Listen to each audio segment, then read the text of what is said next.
5 to be reunited with their undocumented parents. The U.S. Justice Department says it cannot fully comply. This after Health and Human Services Secretary Alex Azar said 10 days ago that with his access to the Office of Refugee Resettlement website, it would be no problem. With just basic keystrokes within seconds could find any child in our care for any parent. But the government says it's taking time with background checks and DNA samples to make sure the right kids are being matched with the right parents. A San Diego judge has ruled that the government must reunite who they can now, and he wants a complete list.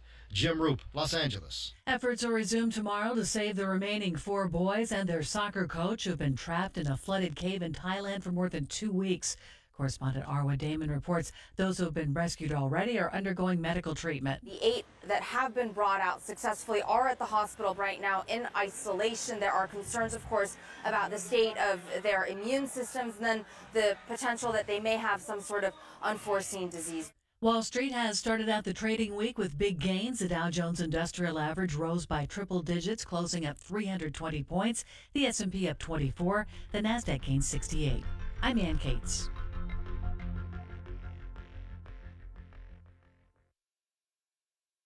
You are now tuned into the Truth Frequency. We are TFR. TFR. Truth Frequency Radio. Astronauts to the moon.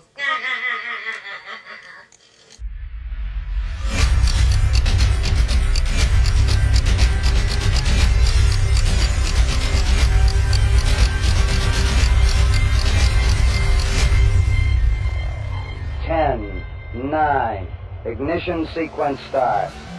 6, 5, 4, 3, 2.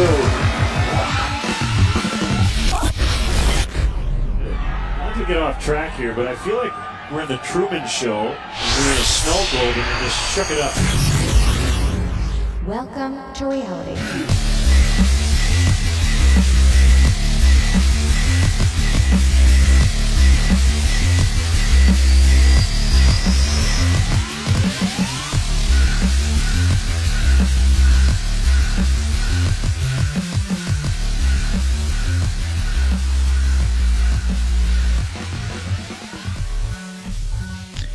Good evening, ladies and gentlemen, boys and girls, and children of all ages.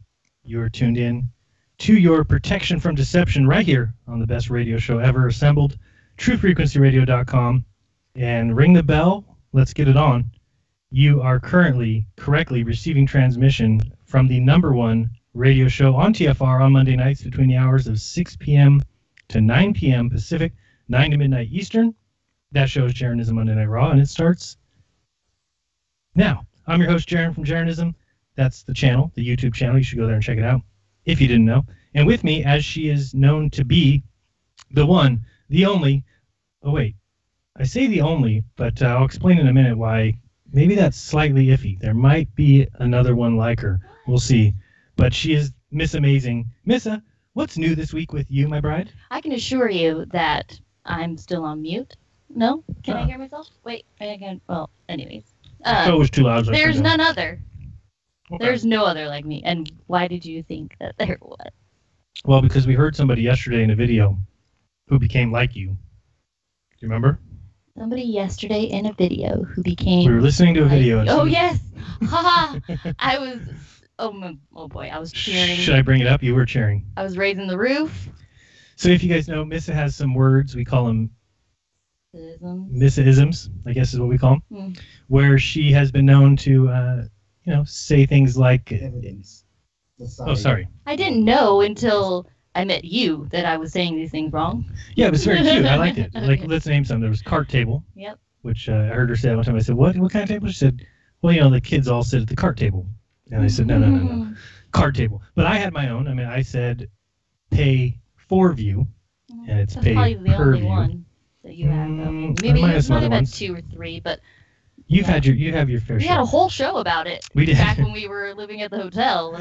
Yeah, it was years ago. pretty good times. Yeah. But one of my favorites of hers is the word bystander. Yeah. There's several bystanders that happen to be in the area. So spelled Standard. That's how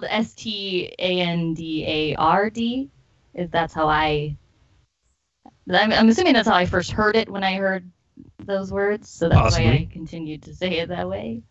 Yes. So then we were watching this, and if you could have been there, if we had a camera on us, it was so funny. we're actually both doing something, but we had a video playing. We were listening to it, Yeah. and the second it happened, we both just looked up at each other and just. And I had a smile, and Jared was like, "No, look." And I said, "We have to rewind it. We have to rewind it." There's no way he actually said that. I was like, "Babe, we both heard it. You know exactly what we heard." So we listened back, and sure enough, it was actually said. Yeah. And this is from the channel Your Curveless Earth. I don't know if you've ever heard of it. He's really good. I like some of his stuff a lot. And let me see if I can find that video, but maybe I can't find it. It's this one. Oh. No, it's this one here. So, and here you can listen to the beginning of him. His name is Nathan Roberts. And his book is The Doctrine of the Shape of the Earth. He wrote a book. Check that out if you want. But actually, I'm going to let the beginning of this play because I do think it's important. It's really cool, yeah. Yeah, let's go ahead and let the beginning of this take a hearsay.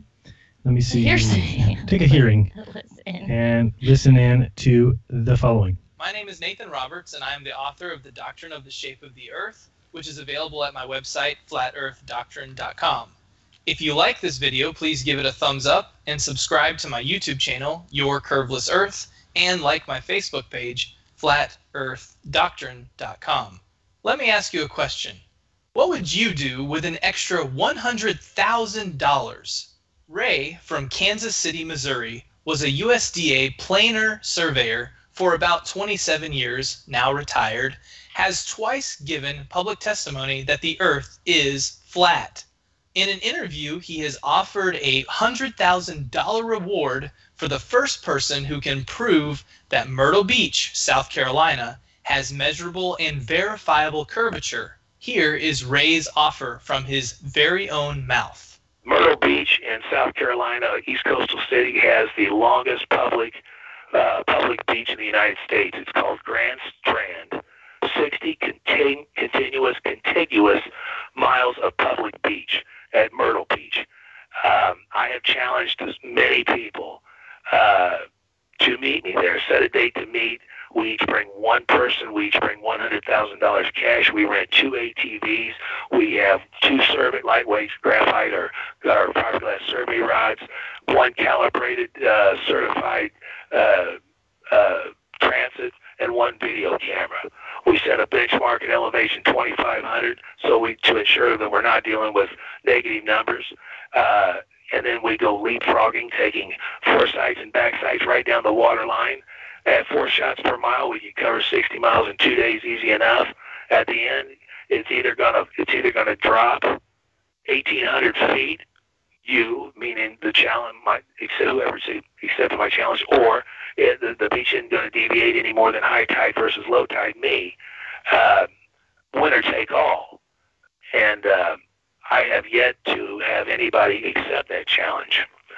And I've never been to Myrtle Beach in my life, never been there. But that's where the longest public beach in the United States is. It's called Grandstand, 60 contiguous miles of public beach.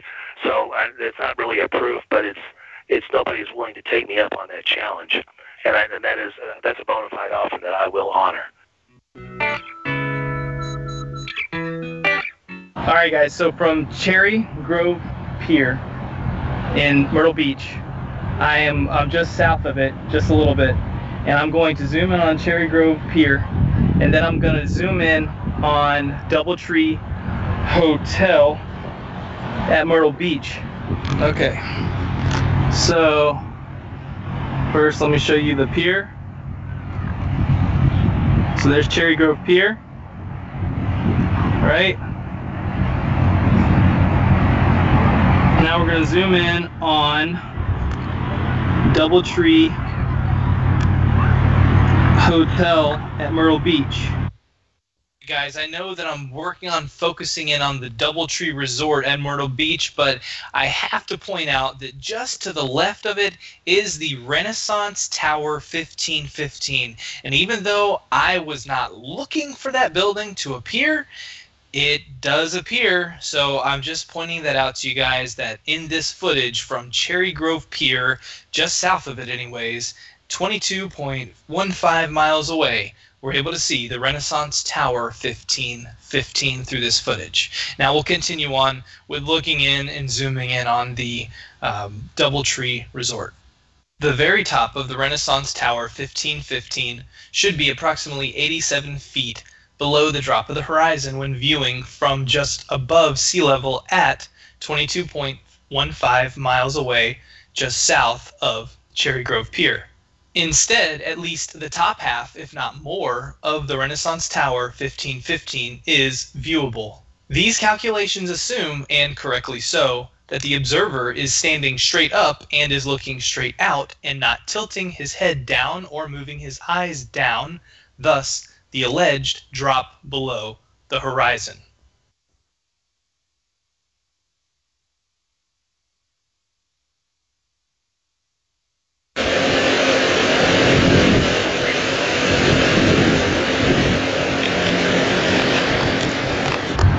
How's that even possible? On a ball. Earth is flat. You can see the Doubletree Hotel at Myrtle Beach from just beginning at the Cherry Grove Pier, fishing pier here. And I'm just before it, a little bit further south of it. And I'm on a dune, that's all. Just like a little bit of elevation. These girls right here are the two bystanders who I was able Oh, yes! So not the one and only. Let's hear that again. Just want to make sure I heard that correctly. A little bit of elevation. These girls right here are the two bystanders who I was... You're not the only bystander. There's other Nathan bystanders. is my new best friend. I put a comment on the video. I said, I thought my wife was the only one who says bystanders. Oh my God, we are dying. You're doing amazing work. Keep it up. That's awesome. And he replied, haha, thanks, you too. It made my day. Yeah, we just looked at each other. No, he didn't. You probably didn't even know what you meant by that. I'm assuming you wouldn't, but you wouldn't. Because like when you pointed it out yeah, to you me, don't say it anymore. I was like, what do you mean? Wait, what are you talking about? Like I didn't even know what you were talking about because it was bystanders to me. Right. It kind of makes sense after I think about it for a couple of years. Well then. Bystanders. Yeah. Yeah, so we forgot to say hello to everyone listening. We got right into it We too did? quickly. Oh. Yeah, we did. Hello Sorry. to everyone listening. Hello to the Sugar Bushwhackers. To the anybody. Ginger bush. Sugar nooks. Yummy time. So hello guys. Hello everyone. We appreciate you listening as you do every week or as you do some weeks. Whatever it is, we appreciate it no matter where you are. Or no weeks. Or no weeks. If this is your first week, every show that we've ever done is clearly better than this one. This one we're struggling a little bit to start it. It just kind of seems a little off, but usually we're pretty right on. You're on we nail on the nose. everything. Yeah, it's just easy for us usually. Today's just a little different. But thank you so much. No matter where you might be, you could be in your car or in your yacht or possibly mowing your lawn with headphones, listening to it. It's possible. Mowing your lawn and ginger bush. Yeah, see? Maybe somebody from the Ginger Bush crew is mowing their lawn. In the shower. Could be. I don't know. There could be somebody who has, in fact, there probably is somebody who has grass in their shower. I wouldn't put that past them. You know, probably Asians do. Because they're very, That seems Zen racist. garden. Seems really racist. I'm Asian. Oh, yeah, that's right. Just like black people can say The bad Niger. No, they're not allowed to say that. Oh. They're not allowed to say countries in Africa. They can't say it. I'm not allowing yeah. it. Not allowed. Okay, so you're allowed to be racist. Go ahead. Oh yeah, because I have some Asian in me. You're of the Asian persuasion. And I have Asian experience. Should we be like Trump and require that you first go get a test to find out if you're Asian? Because you could just be putting that down on the little check in the box, but you're like, what's her face? And Elizabeth Warren. Yeah, like Warren. You never Well, know. I would say that just like little Miss Kelly, Megyn Kelly said, which is the first time I've ever actually agreed with this woman. But I would say if I was gaining some sort of benefits from saying that I was Asian, We're not getting any benefits. then I would say I need to go get a test for sure. That's right. Because otherwise it's just... You are fake news. Right. Yep. Didn't want that to happen. Speaking of fake news. Oh. Speaking of news that potentially could be fake. Yeah, right, exactly. Okay, We good. don't know. And that's the thing you must remember. If We you've don't never know. listened to us before, we are people who like to think a little bit differently, a little outside the box. Maybe it's not your mainstream It's definitely not your mainstream. It's like nowhere near your mainstream beliefs and thoughts. It's usually It's like those little canals that off of the little streams that come off. Right. The It's almost like a little puddle that fell off of the canal, off of the river, which fell off the ocean. That is actually starting to bloom and actually grow into its own river. No. Right. Sometimes it runs into some walls and gets knocked around. But and I hate to be the person that says everything's fake, because I don't think everything's fake. I think a lot of things are real, but I do think a lot of things are fake. We take every situation that we come across and we look at it as if it's a whole new ballpark. But you do recognize patterns along the way, though. You do. And again, I don't trust the media. So if the media is saying it, that's strike number one. It means time to really look at this and see, because if they're saying it, I trust them about as much as I trust a chained up pit bull and I'm wearing steak underwear. So or an unchained pit bull. Okay, unchained. Yeah, one that's the chained one I kind of do trust a little bit. Well, it depends on what kind of chain. So we've told that story before. I almost Yes. the neighbor's dog. So you don't trust the media. No, I don't trust the media at all. And so when they say something, I usually doesn't mean right away it's fake, because again, I do think if for instance, if Miss and I jumped in the car right now and went around town and shot up 50 people, I'm pretty sure that would make the news. Now, it wouldn't be fake if we really did it. Right. So, you can't just say that the news plays something and it's fake. But fake is a very flimsy word. I like to use contrived, hoax, or controlled. Controlled. I don't like even hoax either, because I don't things like in the either. news are in a sense going to be real in a sense. But now the story that is told about some sort of event is most likely not true, or not fully half-truths, I guess you could say. But anytime ABC is talking about something or CNN's talking about something, that they're given this information just because they're not researchers, so they're not going and finding these things out on their own and reporting it back to you. So. And when you start to see the same thing being spread widely by all the news, and they're all picking up on it, and it's this big national story, then all of a sudden I really start wondering what's going on here. So the event that we're talking about, and people probably be upset. If you're upset that we're talking about it, then you can turn off the show. You're not required to listen to us. You can go listen to Maury Povich. I'm sure he's on some channel telling somebody that they're not the father. So you can tune into that, because we think that there is some very wrong things, or some very interesting things. Some very red flaggy things with the cave story from Thailand and these young soccer boys. So many people might be like, "Oh, you're flabbergasted. How could it be fake? It makes no sense. How could it be fake?" Or not fake, but contrived. Or how could it be we're given some, it just seems very, the story's choppy, the whole, just everything about it, not everything about it. Every little piece, because we've been watching before it was trending on Google, first of all. Right, and when we were watching before, I didn't even ever doubt it. Yeah. I thought it was just a real news story. Oh my gosh, how weird. And then from then on, we started looking at, wait, where are they? And then how far in are they? Wait, how did they get there? Well, wait, why were there shoes at the end? How were they walking in this tunnel? So there started to be all these red flags. And then the big one came for me, which was Elon Musk getting on Twitter and saying he was going to go save them. He's going to build a submarine. I'm going to build a mini sub. It's like, come on. I mean, who builds mini subs besides Dora the Explorer and maybe, I don't know, Daffy Duck? I'm not really sure if anybody else builds mini submarines. And there's one segment of it that's 15 inches. I originally heard 30 centimeters. That's another thing, is that the distance has changed over the course of a week, if you're paying attention, from 6 miles to 4 to 2. 2.5. Whatever. Just nonsense. It's just and there's no other opening or whatever. And the thing that got me was saying, oh, this is ridiculous, is there's a clip of supposedly the divers went into the cave and they were filming the coach, or the assistant coach actually, was dressing wounds on the children's feet, and it shows the foot, and it was clear as day. It was like just dust on the bottom of his foot, and then he was putting some liquid, I don't know. And that's just for wounds. That's like you Tanak, like you cut your arm or something. Yeah. Yeah. There's just no a lot. Wounds, no blood, no nothing. There's just a lot wrong with it. They keep, and I'm not saying anything about children that are, if children are stuck. First of all, I don't even think you'd last that long. But if children are stuck somewhere for 10 days, they were stuck for 10 days before they were, quote unquote, found. In the dark and everything. Well, then the first thing you would do is you'd bring them a lot of food. But they keep referring to these children as malnutritioned and that they need square balanced meals. But it's like, you're bringing them the food. So if they're not getting full course meals right now, that's your fault, because you should be sending the divers with a backpack full of sandwiches and full of, get them healthy again, get everything that they need. So they shouldn't be malnutritioned.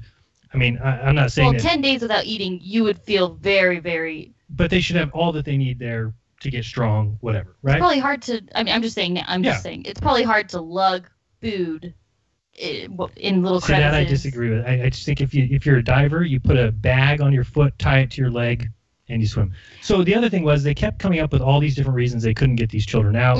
And this is before they actually decided to do exactly what I kept saying, which is why wouldn't you just put them on your back? One kid per diver. It's easy. Yeah, put them on your back, put a mask on them. They said, oh, these kids don't know how to dive. Well, nobody said they had to dive. They put them on somebody's back with a helmet and say, breathe through this, breathe calmly, and if you hyperventilate, you could die.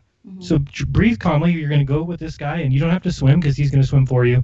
It is whatever the distance, whether it's 2.5 miles, is what we heard today, or if it's 6, 1 mile of scuba diving or swimming is tough.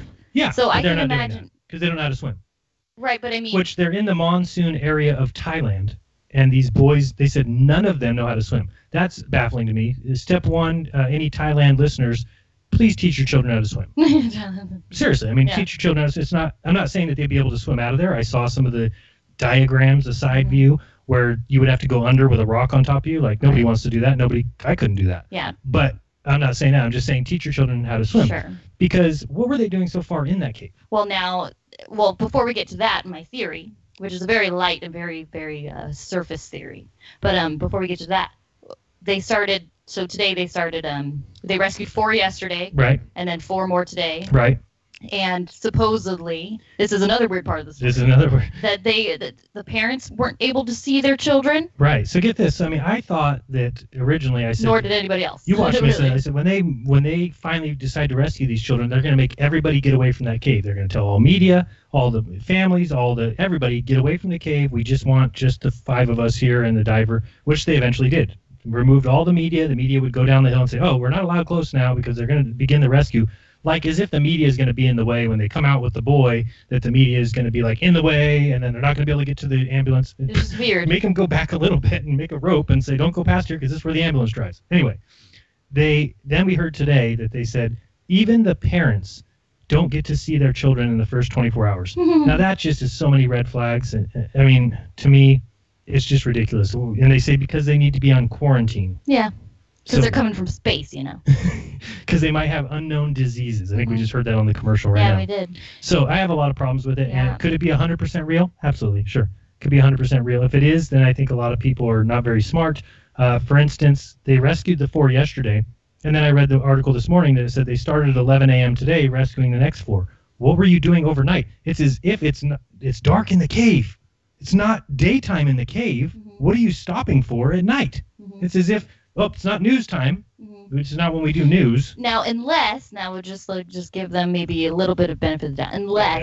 Unless we don't know a lot about diving. Maybe they like cave diving. Maybe not cave diving, scuba diving in caves. I don't even know what it's called. Cave diving. But it could be that they use the daylight as their source in the distance. Of how to get out. I don't know. I don't know much about diving. Me neither, but it is 2.5 miles. There might be more to it than we know. I'm sure there's more to it than we know. But anyways, I do agree with you in terms of they should be rescuing those kids all night, all day long. All night long. Yeah. All day. And I've heard this. I've heard they always have an excuse. And the excuse was, they need to put these tanks throughout the cave, and the kids can't breathe, so they have to replenish the tanks, which that could be true too. I'm not saying that's children not true. Don't breathe as much as a grown adult. They have tinier lungs. Very true.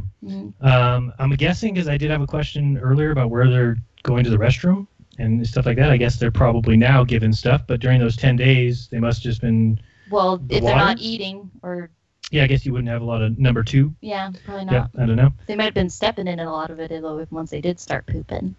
Yeah, and I heard some other people say, because there's a lot of people questioning it now. There wasn't, but now there is, because a lot of the story just seems now that contrived. It's unfolding, yeah. Yeah, and some of the pictures, I mean, again, you're taking video, and anybody who's a diver, anybody who goes mountain climbing, we just like to go out to the store or whatever. But whatever you're doing, how easy is it to strap a GoPro to your helmet?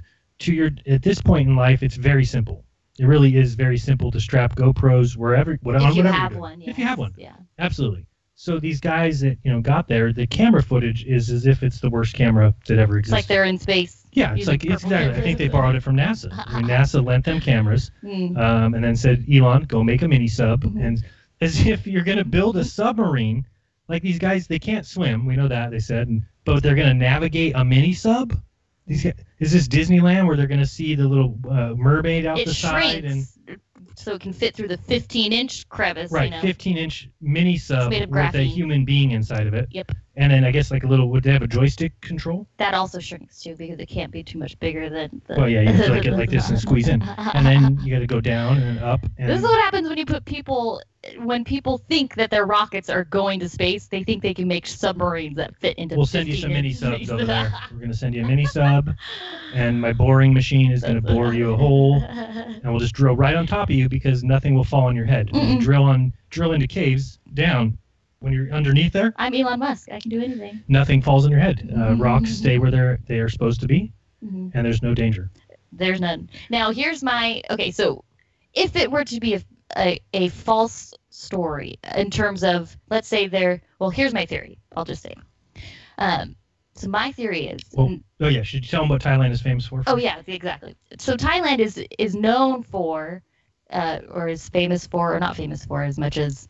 They're known for not being infamous for a center of child trafficking, and I think that this could very well be possible that this is just my theory. So either this guy was. This is Mrs. Theory. Yeah, my theory. This guy was child trafficking these children possibly through this secret tunnel cave, which now this cave or this tunnel was used for this very specific thing, or arms smuggling back in the day, which then the government decided to say no because it was found out.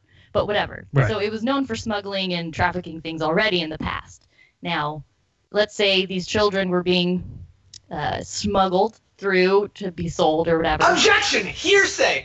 No, Sorry. that's hearsay from my brain. Oh, okay. But anyway, so, and then let's just say a little diver was nonchalantly just cruising around in the caves, diving like he always does, just not. I don't think anybody dives in caves. People go scuba diving. Yeah, but this is not like a cave like that. Like this is supposed to be like one you walk through, I think. Okay, well. Again, I don't know. But okay, so let's say somebody's trapped in there maybe or something. And then recognizes and sees like, what the hell, what are all these kids doing in here? And then he leaves and like tells people about it. And then they're like, they have to create a story like, oh shoot. That could be true. Guess who became in charge of the whole operation once it got to the news? It was the governor or acting governor or whatever. Yeah. He became the overseer of it. So he took charge, probably because something like this was going on. And now that there's all the stories of like the parents can't see him and nothing's working out. If there's anybody left listening, don't go anywhere. We'll be right back. You're listening to Jeranism Monday Night Cave Dive.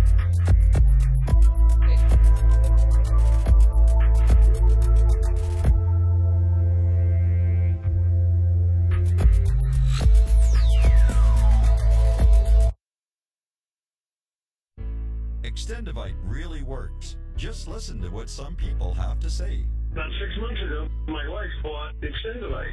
She didn't tell me she was giving it to me. So after about 3 days, I said, maybe the weather's changed or something. I said, my legs feel really good.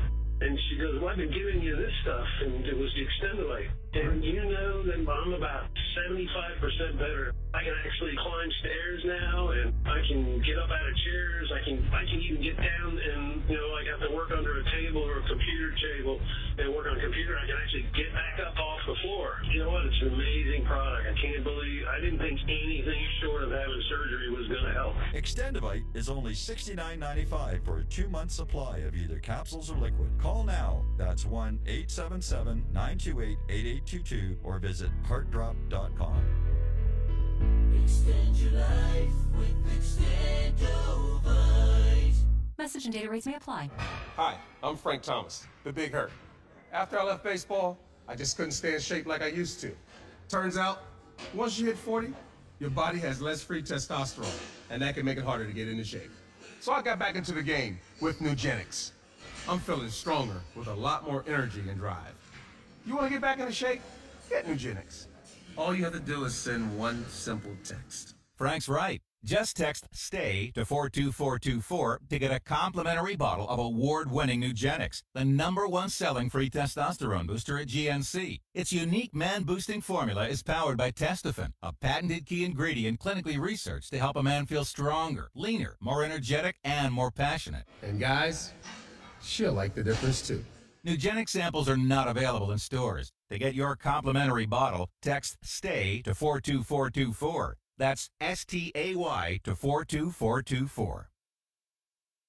Once in a decade, a true story comes along that remembers the future. After 6 Amazon bestsellers, I have completed the epic Birth Trilogy, a true story of Earth. By reading the Birth Trilogy, you will journey with the characters from the origin of Earth to its final destiny in a white-knuckle ride that combines the intrigue of Tom Clancy with the epic scope of Prometheus and Interstellar. You will learn more about the purpose of life, the mystery of death, and the true nature of your soul than you thought possible.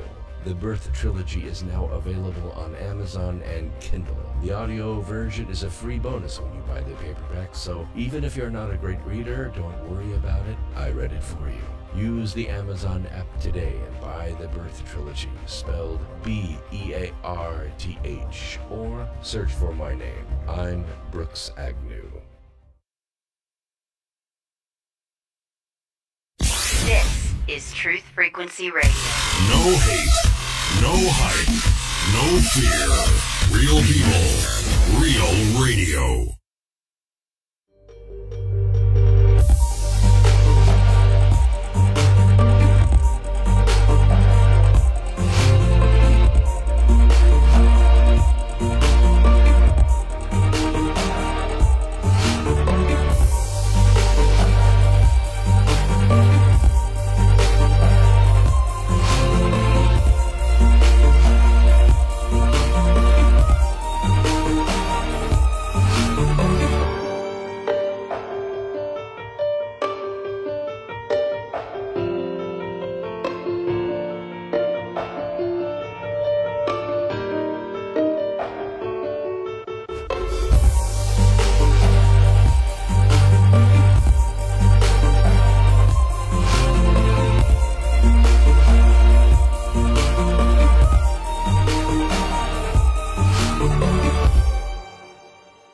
We take back everything we said. So not. We take it all back.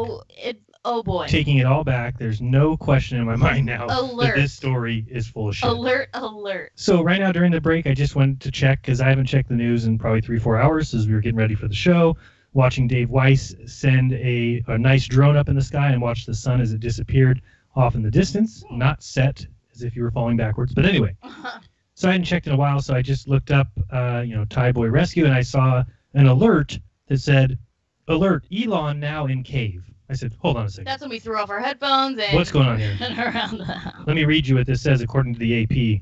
Tesla and SpaceX CEO Elon Musk, who this weekend announced that he had directed a team of engineers, including Dora the Explorer, to build a tiny... Oh, sorry, that doesn't say that. A team of engineers to build a tiny kid-sized submarine, really more of an air-filled metal box, to help extract the 12 boys and coach of this Thai soccer team, the Wild Boars, stranded in the flooded Tham Luang cave complex for weeks, is apparently on site in northern Thailand.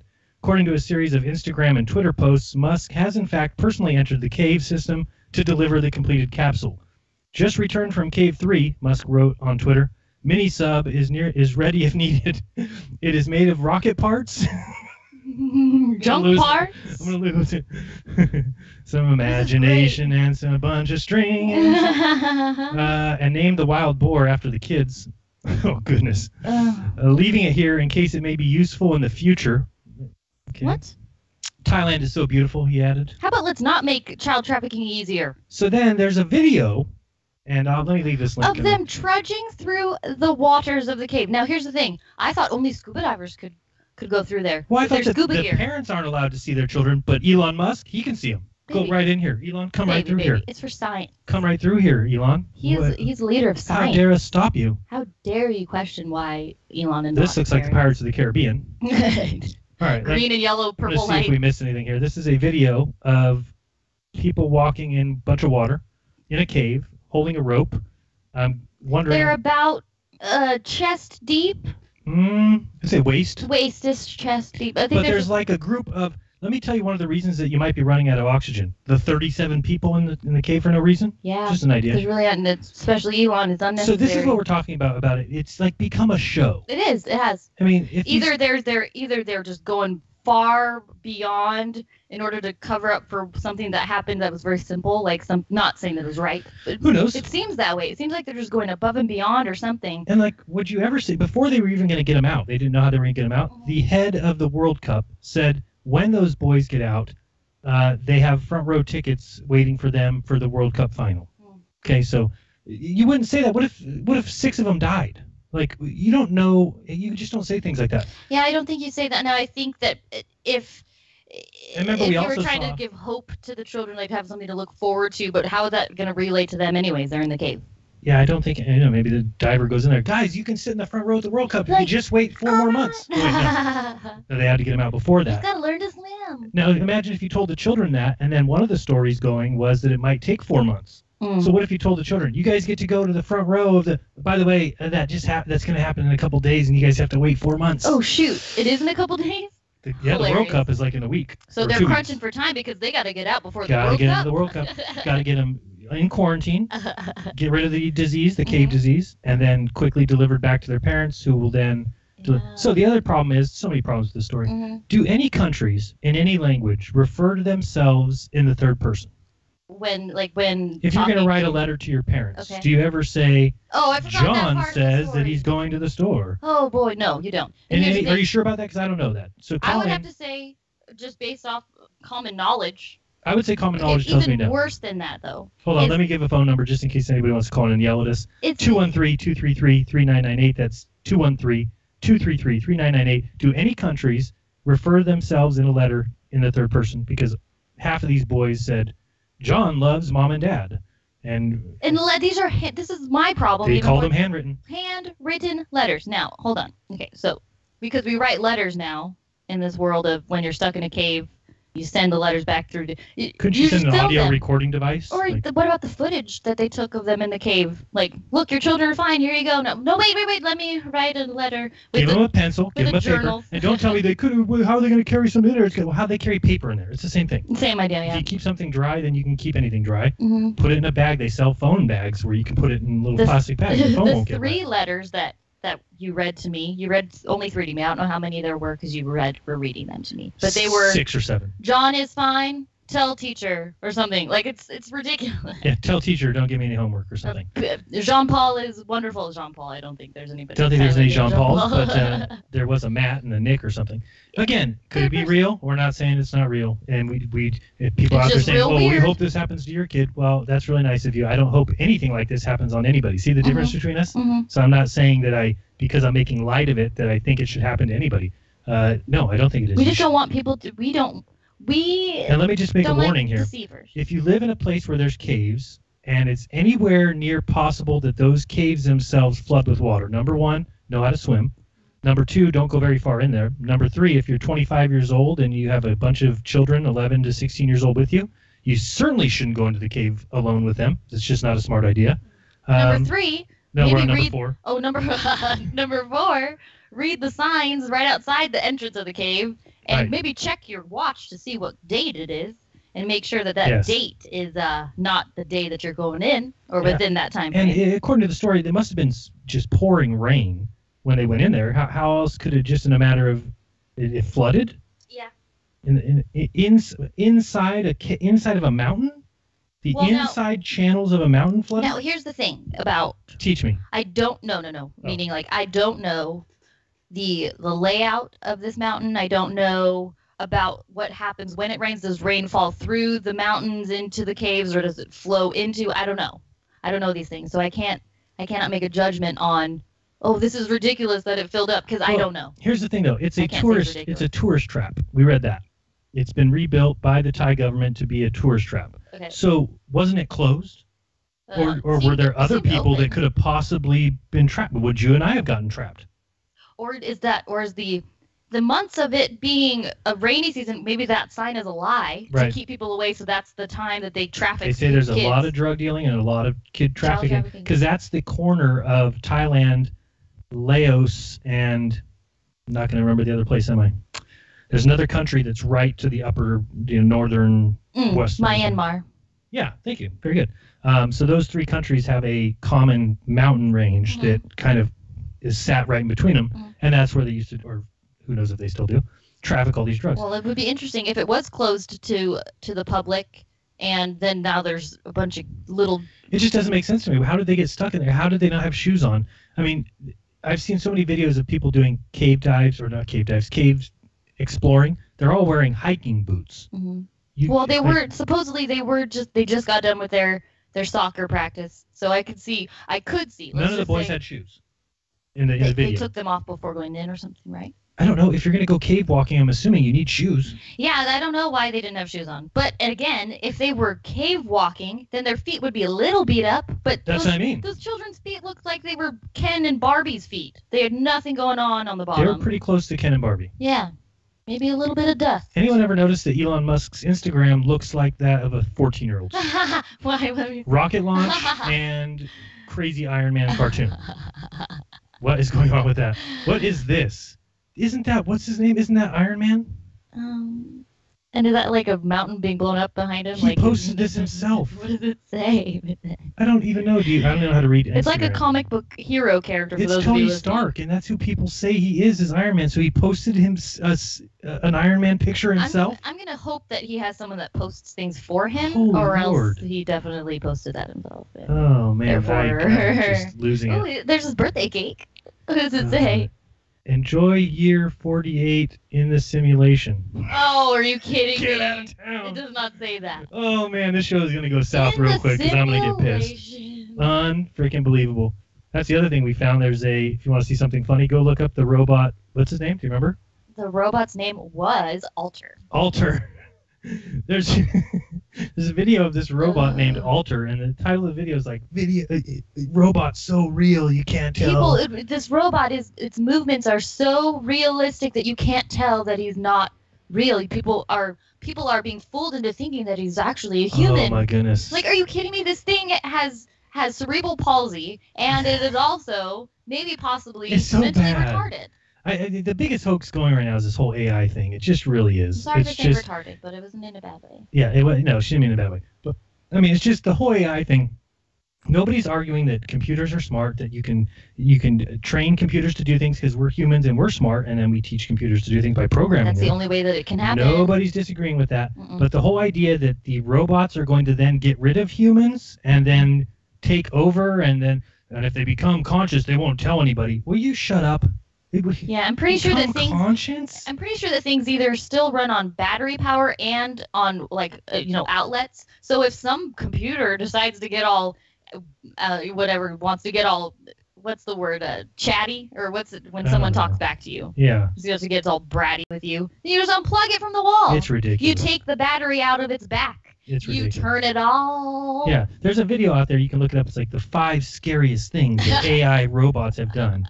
I'm going to see if I can remember them offhand. Okay. One of them was 2 12-year-olds playing with Alexa, where you couldn't even see where the thing's plugged into the wall, and they were like, Alexa, is anybody else listening to this conversation? And it says, I don't understand what you're saying. And they said, Alexa, is anybody listening to this conversation? And then it turned off.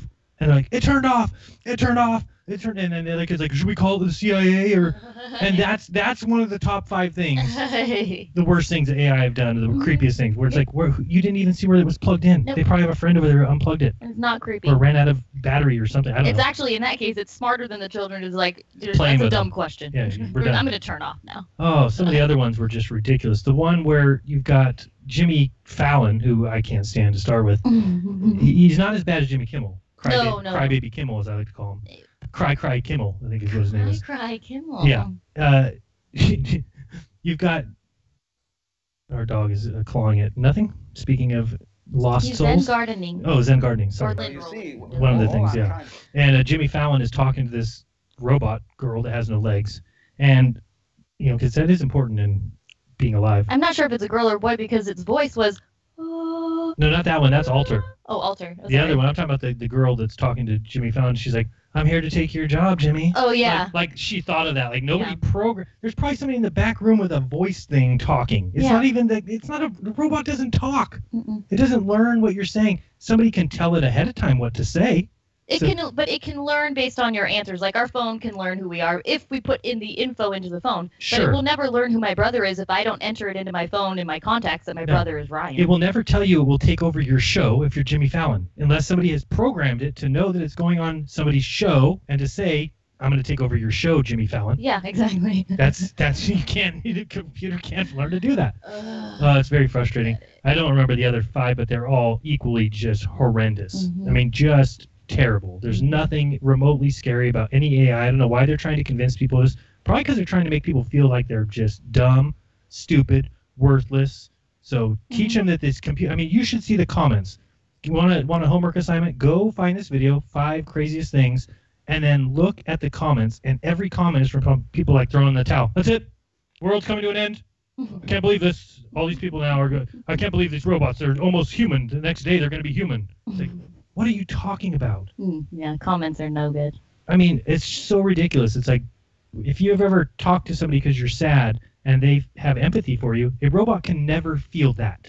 Ever. Never. You can't teach a robot empathy. You can't teach them to be sorry for you. You can't teach them when almost, what is it called? Not courtesy, but when to recognize when it's being annoying, or recognize when someone's being annoyed, or when to sense emotion. No, you'd have to teach it those things, and then it doesn't really ever know that. It's just maybe the sound of your voice or the... Yeah, well, what if you said, like, if I said, oh, I hate you, robot, but I'm really like, oh, I love you. It would think, because I said I hate you, that it's like, it would think that I hate it. Right. But because a human being would be able to recognize, like, oh, baby, I hate you so much. But hate me some more. I want to fucking just hate you. Hate me more. Hate me a lot. So here's the thing. Here's how you tell whether they're anywhere near real or anything. Okay. I will stomp the shit out of a robot. Okay. I will step on one's face and not even feel the least bit sad for it.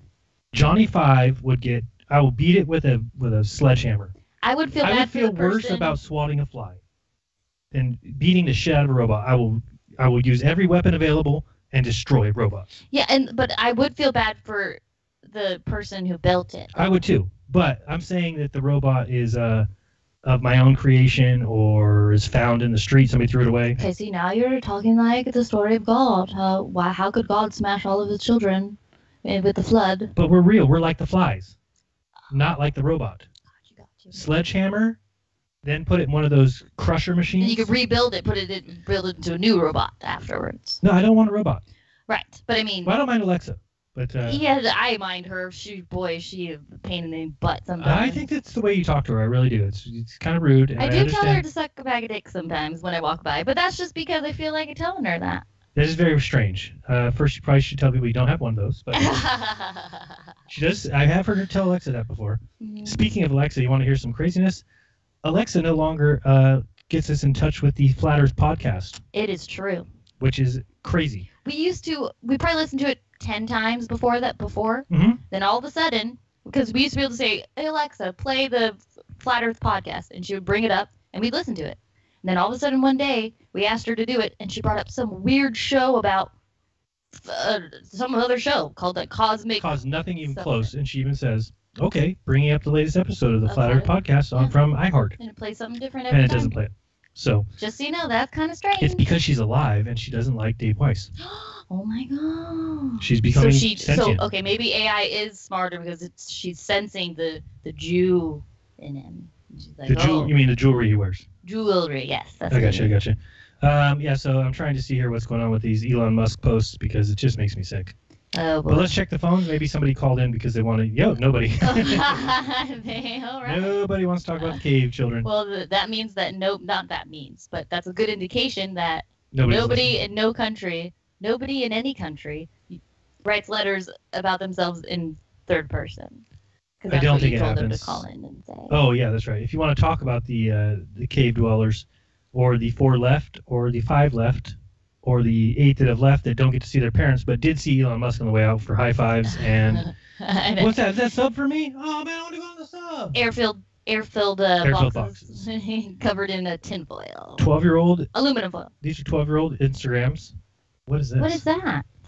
It looks like a 3D printer. Let's see. Okay. Can we turn the volume down on this?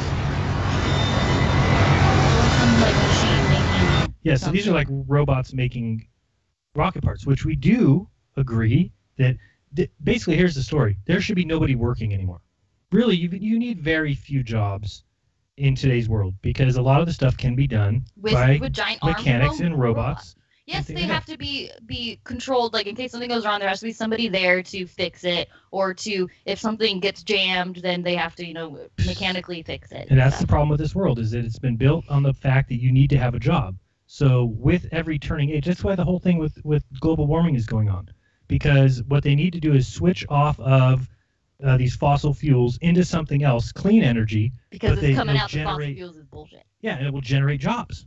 Mm-hmm. So they need to generate new jobs and then generate all these jobs because we're switching. We're going green. And it won't be any greener. Give me a break. They'll just dump the pesticides in the ocean. They will. They don't care. They don't care. If they cared, they would have just part of a story. It's the same thing when we went from like steam engines to petroleum. They needed new jobs. Shift. Mm-hmm. We don't have jobs for these guys building railroads anymore because we built them all. Well, then let's go to this and get everybody building cars. Cement roads. So then everybody builds cars, and now they need everybody because you need a job. What are you going to do without a job? Mm-hmm. And that's just ridiculous. But it's money that makes the world. Which is interesting. Without money, the world don't need to spend no more. Nope. People can actually enjoy life and on their flat stationary plane. No, don't get me wrong. Everybody should work 2 hours a day. Work for whatever your family needs. Like, sure. Till the ground in the backyard. Sure. Change your baby's diapers. I don't know. Sure, but I think you need to also contribute to community because of that, if they need help, then help them or whatever. Right, unless you're not going to use any help from outside. Mm-hmm. Because if you're going to need something from outside, you're going to need to provide something for them to get from you. Mm-hmm. So that's how community should work. It should be small, close-knit groups, and yet what we get is the government came in and said, no, we'll take care of that for you. Come through us. Go to Walmart. Yeah, they're real trustworthy. Oh, I think so. Can't think of anybody I would trust less. Well, media or government? The media they're the same. The media is the problem with the country. Well, the media it has the most influence on the country, which the government knew that a little late in their endeavors, but once they got control of it, they still took it over. Yeah, because an uninformed public is a controllable public. Right. So imagine if we all of a sudden had real media, real news reporters who were investigating things, researching, who were not just going to Thailand to stand there in the pouring rain, quote unquote. Talk about how even crazy though there's no rain there. And crazy all these floods could possibly be. We're crunching for time, and these children are We'll get started pulling them out tomorrow at 11 a.m. because during the hours of 6 and 11. We have breakfast. It's really frustrating. It is frustrating. It's just about all of it. And somebody, I haven't seen any footage yet, and I've seen a lot of that footage of it raining. Yeah, no rain yet. The only water I've seen was that one of Elon trudging through there, which could have been anywhere, by the way. It could have been under New York for all we know. Could have been in the caves of Utah. I'm not really sure. Yeah. But yes, Elon Musk. Thank goodness. I mean, praise God. Elon Musk is in the cave. I was really starting to think that those other boys weren't going to get out. Little did I know that Elon Musk flew to Thailand, and then I guess there's no airport I heard close by there. I heard it's like a 12-hour bus ride from the airport. How did he even? I got to do some math here. First of all, it was less than 48 hours ago that he tweeted, "I think I should build a little mini submarine," and now he's got one or a few, whatever. And he's in Thailand already. And he knows the cave numbers. Just got back from cave 3. Oh, yeah, what's cave 1 and cave 2? What are you talking about? He built the submarine and is in Thailand within 48 hours. Am I wrong about that time frame? I do believe it was about 48 hours. We can look at his little Twitter extravaganza here. I'll tell you. What is going on here? They didn't have time to test it. Don't show me that. What's going on? There's on his... You might as well have a scuba diver. You might as well have a diver and not that... So they're saying that a diver is going to drag this kid along inside of that tube? That's the mini sub? This thing here? My goodness. It looks like a rocket. It looks like a rocket in straps. This is them. I guess they were practicing in a huge pool. I wonder where they got a huge pool from. But let's see here. Thanks Pelly Charter High for letting us use your pool. Wait, so July 8th, that was yesterday, right? Mm-hmm. So yesterday he was in a pool? He had already built it It says, yesterday. Wow. Thanks, Pally Charter High, for letting us use your pool. Yep. With some mods, this could also work as an escape pod in space. Oh, here we go. Oh, goodness gracious. Please Yeah. don't tell me Elon Musk can get out of this water. If it is, then the whole thing is crap. There's no way he can get there. He's not going to be in this water, right? I don't know. This camera. Look how big that is. How's it going to fit through a 15-inch hole? It looks about 15 inches. What? Oh, maybe I don't know. Maybe not. How do they know all the children are skinny? Maybe there's a chubby one that needs a bigger They one. need for 10 days. Oh yeah, true. They're probably not very big. That looks a little too much work. There's a lot of people around that. What is wrong with putting the child on your back with a breathing mat? How is that any better? They might hyperventilate in there. Look how heavy this thing is. What is going on? Is Elon Musk there? That's the question. Sorry we're doing this live, but I'm just taken aback by this whole story. And until Elon, the savior of the world. Bring out the child that's in there. Please Look how remember- small that is. A kid would freak out if he was in there. Look how tiny that is. That's smaller than a dog. You might be right. door. That might be 15 inches, though. That's smaller. There's no way any kid would lay in there. There's going to be a kid in there? They're not going to pull a kid out of here, are they? That's where the kid would be. Yeah, but they're not going to pull one out now. Okay, I'm trying to imagine something the same size that we can compare it to for people. It's like for a listeners. helium tank? Yeah, a one. fat helium tank. Okay, a telephone pole. No, Yeah. a little bigger than that. A little fatter than a telephone pole.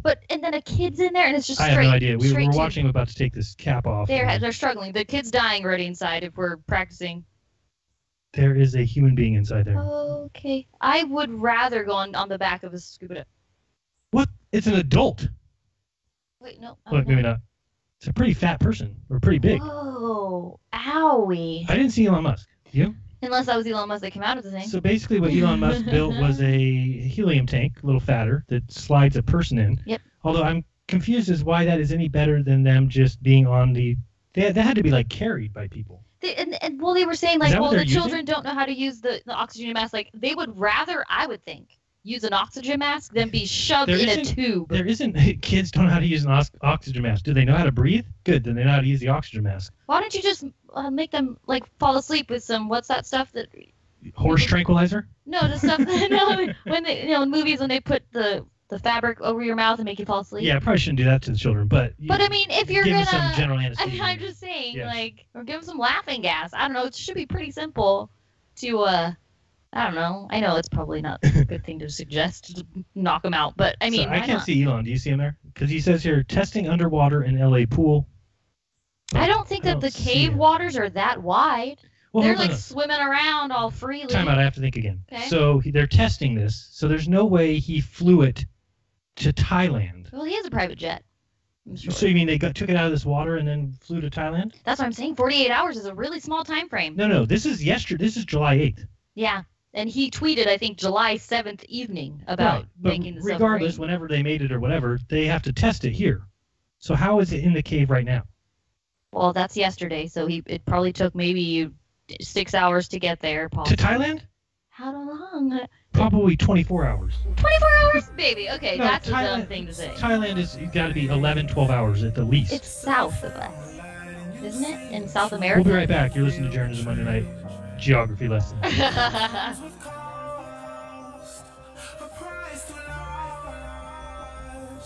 As if we're really just gonna die. I'd rather not anymore.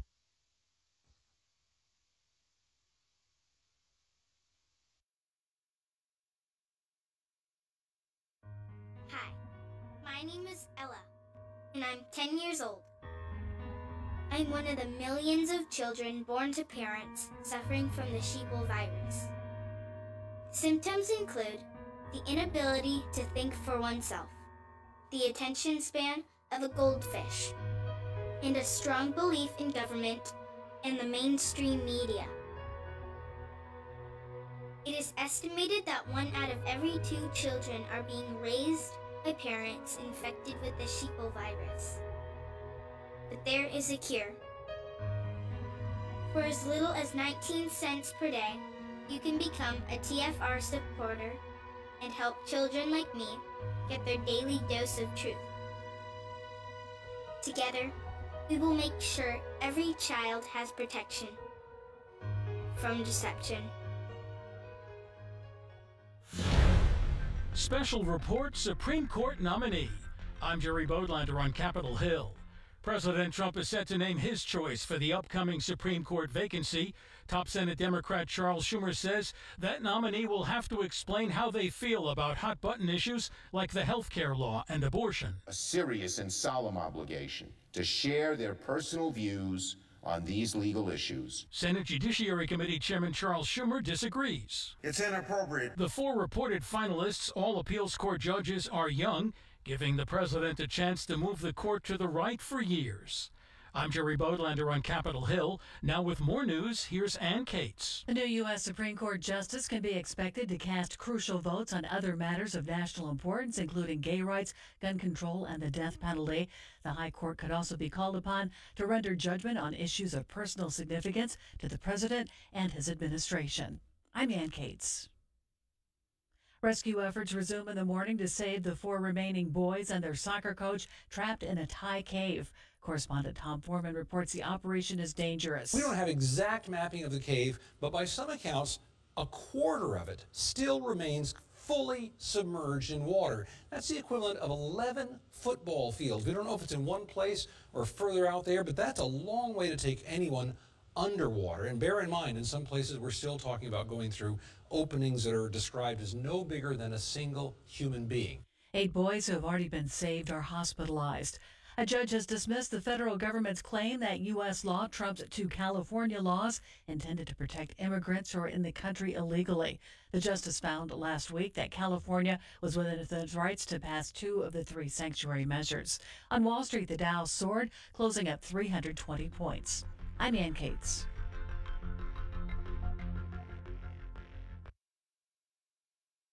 This is Truth Frequency Radio. The wicked one, obviously under heavy Masonic influence.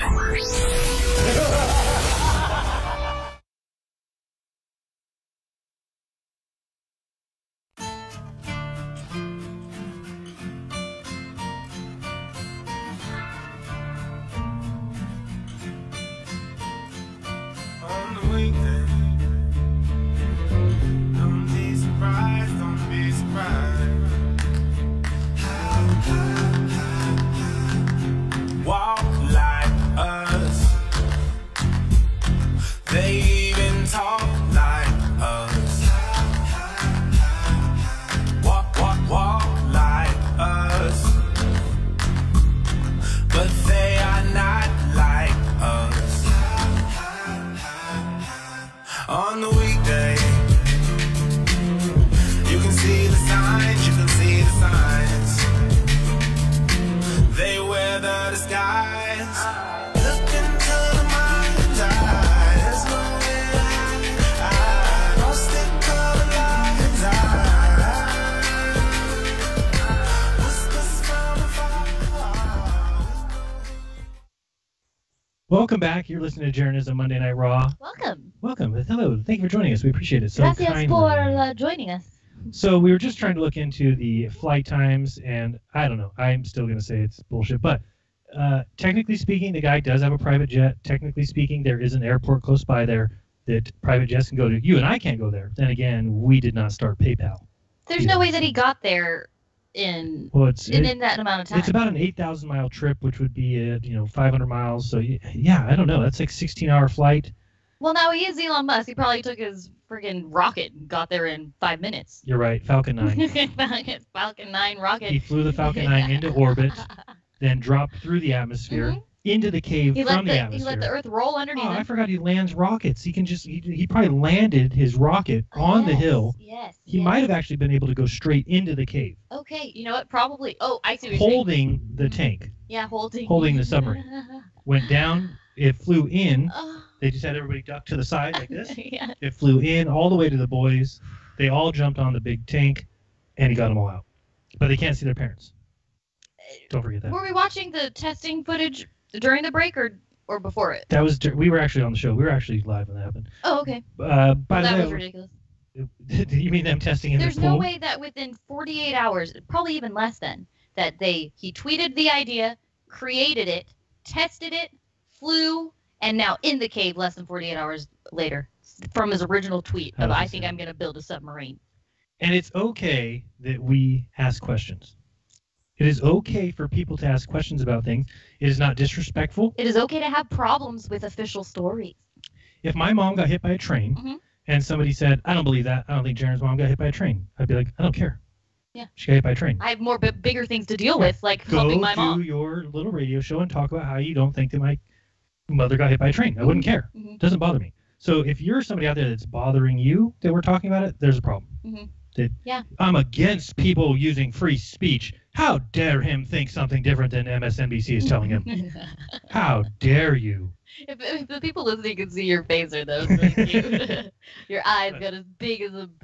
How dare you? I just don't understand it, and I just don't get it. It's like I know. It's like all the people in my comments on YouTube. It drives me crazy. It's like, do they not understand what free speech is? Do they not understand what having a mind of your own means? They don't understand that. No. Oh, right. Sorry, that's true. But I get it. I get it because we used to be there, but we didn't. I never stopped people from free speech. Well, we never obviously. I mean, we never used to be in comments like these people like gar gar gar. You know, if people ever talked outside of what I thought was true, I would just be scared and run away, you know, like whatever.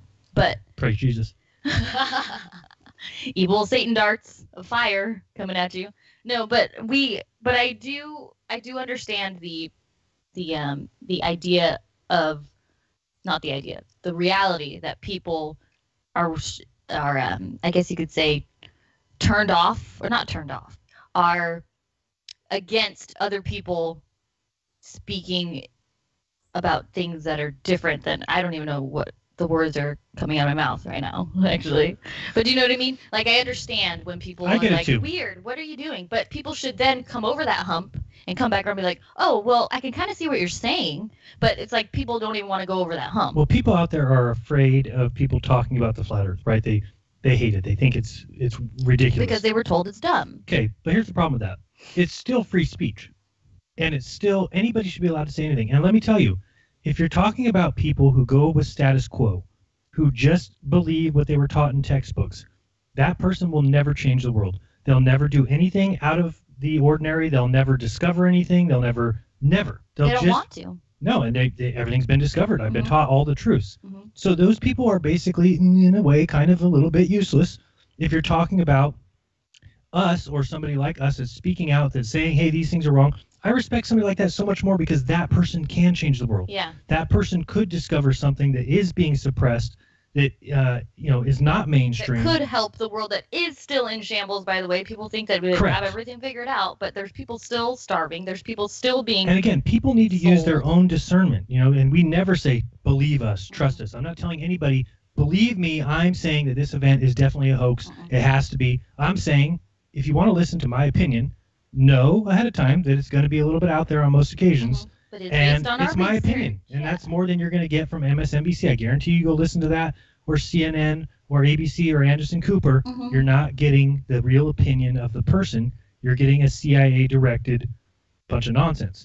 So if it is a real event, then everything that you're getting is going through filters and coming out the way they want it. And the torrential downpour and the dire situation, and we've got to get in and get these boys and get them to the World Cup. And, I mean, it's just ridiculous, if you ask me. Now, again, am I saying that they are not in there? Nope, not saying that. For all I know, they are. If they are, hey, I hope they get them out. I would never wish death or anything like that on anybody. Right. So and all these people that whenever events happen, they have to be on their Instagram, on their Twitter, being like, all my Jesus. prayers are in there for you. We're praying for you. Stay strong. Like, that's going to help them. Like, they're just the kids putting are in dying their... almost in the cave. And then he's like, what did that one person from New Jersey say? To stay strong? I'll stay strong, Jimmy. I'll stay strong for you. It's like ridiculous. It should be known across the world if somebody is in danger that everyone would, We're all concerned. we're all concerned. If it's real, that we're all concerned for people's safety and well-being. We don't need to gather together for Twitter hashtag time. Twitter hashtag prayer circle. Oh my goodness, it's upsetting. I mean, it's just like, come on, it's just. And we don't need the savior of the world to build child submarines. We don't need it. Oh man, and have you ever seen people who just oh man, it makes me sick. If you go look at his Twitter, folks, again, more homework for you. Go look at his Twitter. Look at him say something about we're testing this in the pool. Like, isn't philanthropy supposed to be like you don't announce it? Yeah, you're just if you're gonna do something, you do it. That's the whole. What is announcing that you're testing in the pool doing for anybody? Like what? oh, and you go look at the comments. Watch, let's read some comments. You want to be sick? No. Oh, we're about to be sick. Here we go. Let's see here. So this is them testing it here. Where does it say? Where's that one? It says, testing underground or testing underwater in the LA pool. Yeah, and he had time to take time out. He had time to tweet. Mm-hmm. He's doing that. And here's the thing too: that pool water is definitely as dark and murky as the cave waters. So they're going to really be able to see what they're doing. You know what I mean? Like, that's not a good test. This person here says, to be fair, I think Elon Musk is getting unnecessary stick for trying to help Thailand. So at least some people are giving him shit. That makes me happy. Good. Easy to call it a publicity stunt, but I don't see any other companies knocking up prototypes in 48 hours. No, you know why? See? Because other people are letting the Thai government take care of whatever's going on there. They're not interrupting and saying, time out, guys. Freeze everything. I'm building a submarine. Oh, what happened? He's building a submarine? Hours? Everybody out of the cave. Elon's building a submarine. Mm-hmm. We can get out now. All the work we've been doing for a week is obviously not important. Yeah. We can just cancel it all and bring in a sub. Mm-hmm. Let's see here. True words, hun. That makes a lot of sense. Okay. That's too hard and too small for future usage. The pod must be flexible, naturally buoyant. No extra air for divers to move. There are already good working models made by rescue. Enough submarine. People are funny. This person says there are already good working models made by rescue divers. That's great. We don't need you to. Hey, that's funny. And here's why I think sometimes that Elon doesn't know that he's being joked. That's what I mean. Like, because he thinks his rockets are going to space, he thinks that, well, I can build anything. Right. I think can he's build being anything. hoaxed. I think he's so dumb. Yes. That he's being hoaxed, and he doesn't. So he understand. really showed up to the cave? Hey, I don't know that yet. I'm just saying that when Elon's involved. I don't know. Anybody who's up in that business has got to be up in that business, if you know what I'm talking about. This one says you'll have it there when the last one is already out. Nice publicity stunt on the lives of these children. I can take pride that I made the same real world contribution that you did. Nothing. How did these tweets stay up? I love it. But I didn't use this situation for publicity. It would have been infinitely more awesome if you had just helped silently. I agree. This person says you're a bot blocking. Yeah, they make bots that go around saying things like that guy just said. Holy smokes. That's what these people think. The people who are still asleep think that anybody coming in speaking outside of what they think bot. is real. That person's speaking outside of the mainstream bot. But it's the complete opposite. The robots are the ones repeating the same shit over and over again. This one says, dude, you're like a real-life Bruce Wayne, using your wealth and genius to help those in need. Respect. Oh my god, I'm going to go throw up. I just did. In my mouth, but I swallowed it. Oh god. This person says, more like Lex Luthor. Says, you're saying Lex Luthor was a good guy? No, dipshit. You didn't get the joke. Holy smokes. Oh, the level of intelligence. This is what we need. People like Elon Musk who don't just sit back and offer thoughts and prayers, that actually use the position and talent that they have to get up there and make a difference and help. And this is one reason I look up to you. Okay, well now that, and I would have to say, just if he's real, sure. if this is a real situation, which I don't think some of this could happen in 48 hours, but if it is a real situation, it's less than 48 hours. Don't say that. Sure. That could happen. He's a guy in power, and he's using that to try and help these children. If this is a real story, that's pretty cool. But I don't trust Elon. I don't trust submersible submarines that fit people, and I don't trust the story. I just say it's all bad. And this is why rocket science and engineering are awesome. Because you put kids inside of a helium tank. Give me a break. Elon, you rock. I've never seen in my life someone for the cause of global community that comes up with a solution to save the kids. I heard of the news of you sleeping on the floor of the warehouse to meet Model 3 target, and yet you jumped on to build a torpedo in a day. Amazing. Yeah, it's called impossible. That's what it's called. Dude, while you've been tweeting, they already saved six kids. It's actually 8. I actually think the rest of the show should be me reading these tweets. Do it. Oh, boy. That's a good one, man. He said, he's done more than you. If you had bothered to read up, he's been in touch with authorities and sent a team to Thailand. He came up with the idea and made concrete in amazing time. He tweets, acts, and keeps people informed. What's more to ask for? And 4, not 6 kids have been saved so far. I think it's 8, but anyway. Yeah, it is 8. But here's the thing. Anyway. I agree with that tweet. If this guy really did these amazing sure, things. Yeah, sure. If Superman existed, I would agree that he flies really cool. So, I mean, I don't understand it. I don't get it. The toughest... Oh, boy. I don't know. I can't read anymore. It's making me sick. It's funny. Maybe they will use that boring machine to enlarge that area. What? See, now people believe in this stuff. They think like he's sending his boring machine, and there's like, how is that thing going to fit in the 15-inch? He's going to use the boring machine. the boring machine's going to push it through, and then the rocket's going to come through, go sideways through the tunnel.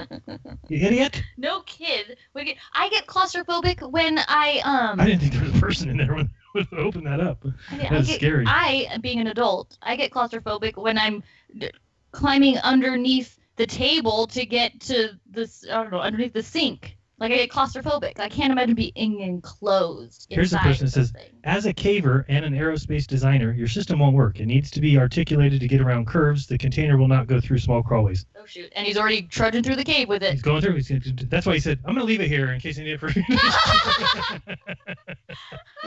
They got there like, that thing? The curves are like this. He's like, oh, I'm going to leave it here in case you guys use it in the future. I'm going to go back to the pool. I'll see you later. Please don't post this anywhere.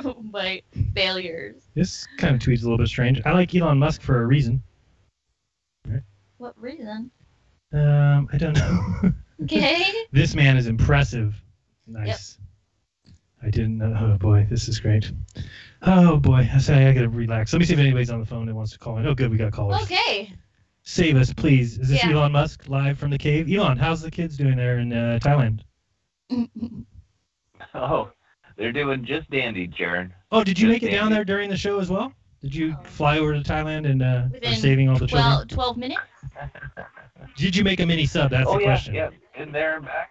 Oh, nice. Okay, how was it? Bilu gave me a ride. Oh, Bilu gave you a ride. Did you go to Cave 4 or Cave 2? Oh, just wondering.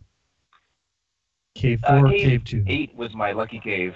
Oh, Cave 8. That's questionable. I really think we got to look into the story that this guy's telling. All right, Cave 8 it was. How's everything going over there, Cave 8?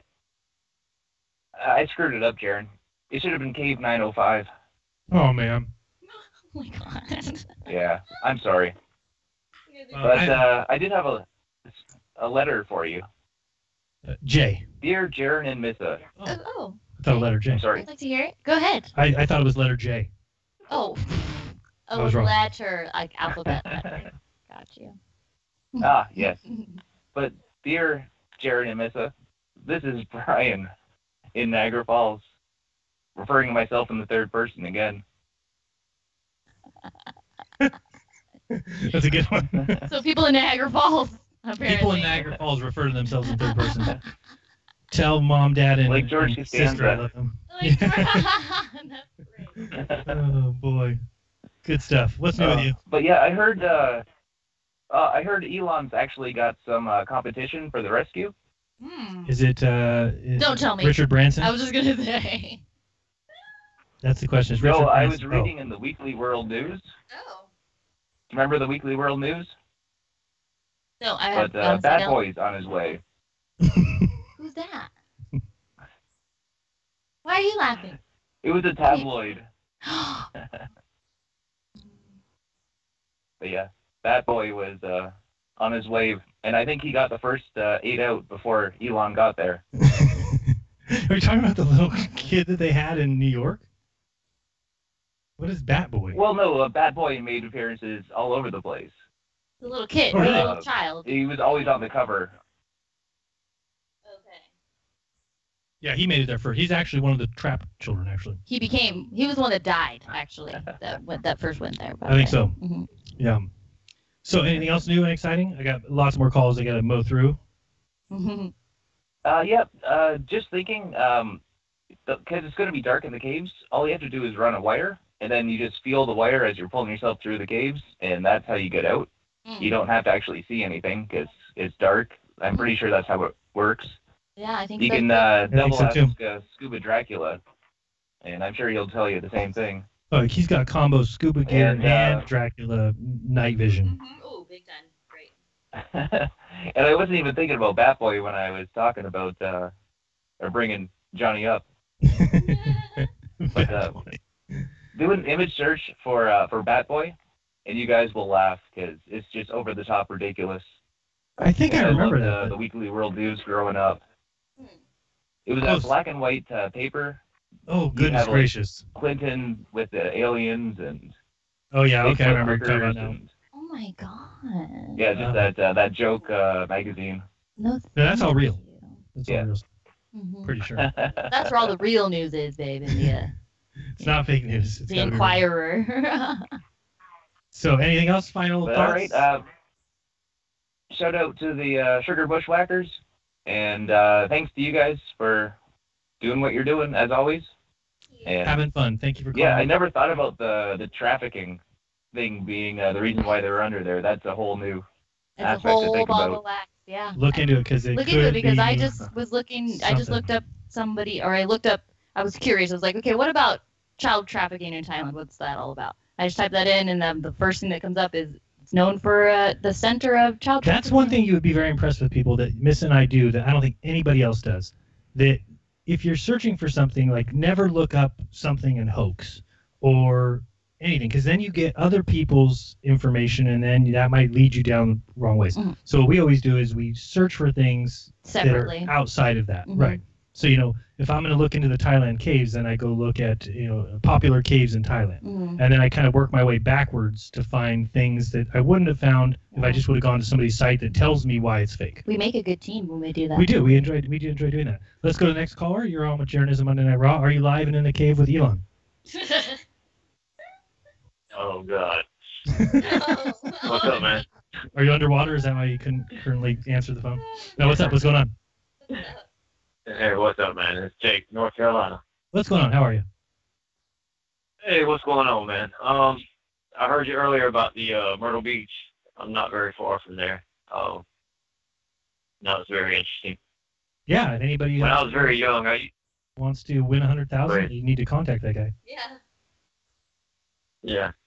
Oh, when I was young, I used to think, why are we having states in drought and others getting flooded? We have power lines, we have roads, we have ditches, we have pipes, we have pipes that go all the way across the nation. Why can't we pipe the places that are flooded to the places that have drought? And then I started thinking, as I got older, I started thinking, water finds the path of least resistance. Now, we're not only worried about the water that runs on top of the ground, because if you can imagine, I have a couple of neighbors over. They like to dam up the yard and build up the yard so that the water seems to flood me out. Well, what they don't understand is that water has a natural run that way, and that water runs underground also. And so that ground is going to get so saturated, and I've seen him get stuck many a times in his yard now. Yeah, people do that. They think they can just divert water up here, but for us, we have a creek right here. The water's going to go that way no matter how dry we try to make it. It's got to go that way. And so, I've been in multi-million-dollar houses where, the ocean is right there. The waves are touching the house, So, to me, it's just foolish to build a house that close to the water or that close to the water table. I know places where you can put a shovel in the ground and you're getting water, and people are building houses. It's not smart. It's ridiculous. And see, it's not that the people are doing it on purpose. They're being fooled into doing these things. Well, it's like the people who got people fooled feel comfortable. It's like the people who got fooled to building their house in Hawaii. I spoke about the old westerns, how it was always drying up the neighbor or drying up this person's land so they couldn't grow anything and they didn't have any water. That's what they all used to be about, and people seem to forget about that. We've been trying to redivert this water and redivert it. As we're doing that, we're destroying the earth. We're causing erosion. We're doing all kinds of things, and we're putting people in danger. These guys are supposed to be engineers. They're supposed to understand. Oops.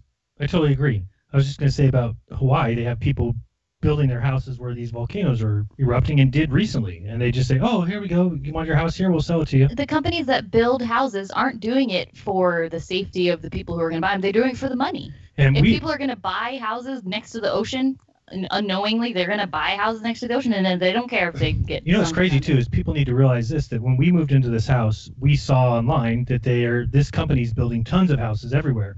And the houses are priced based on the area. Yeah. So it's who's making that extra money? If these houses cost $200,000 here, but in Monterey they cost $900,000. It's the same house. Yeah, it is. Yeah. Same material. Yep.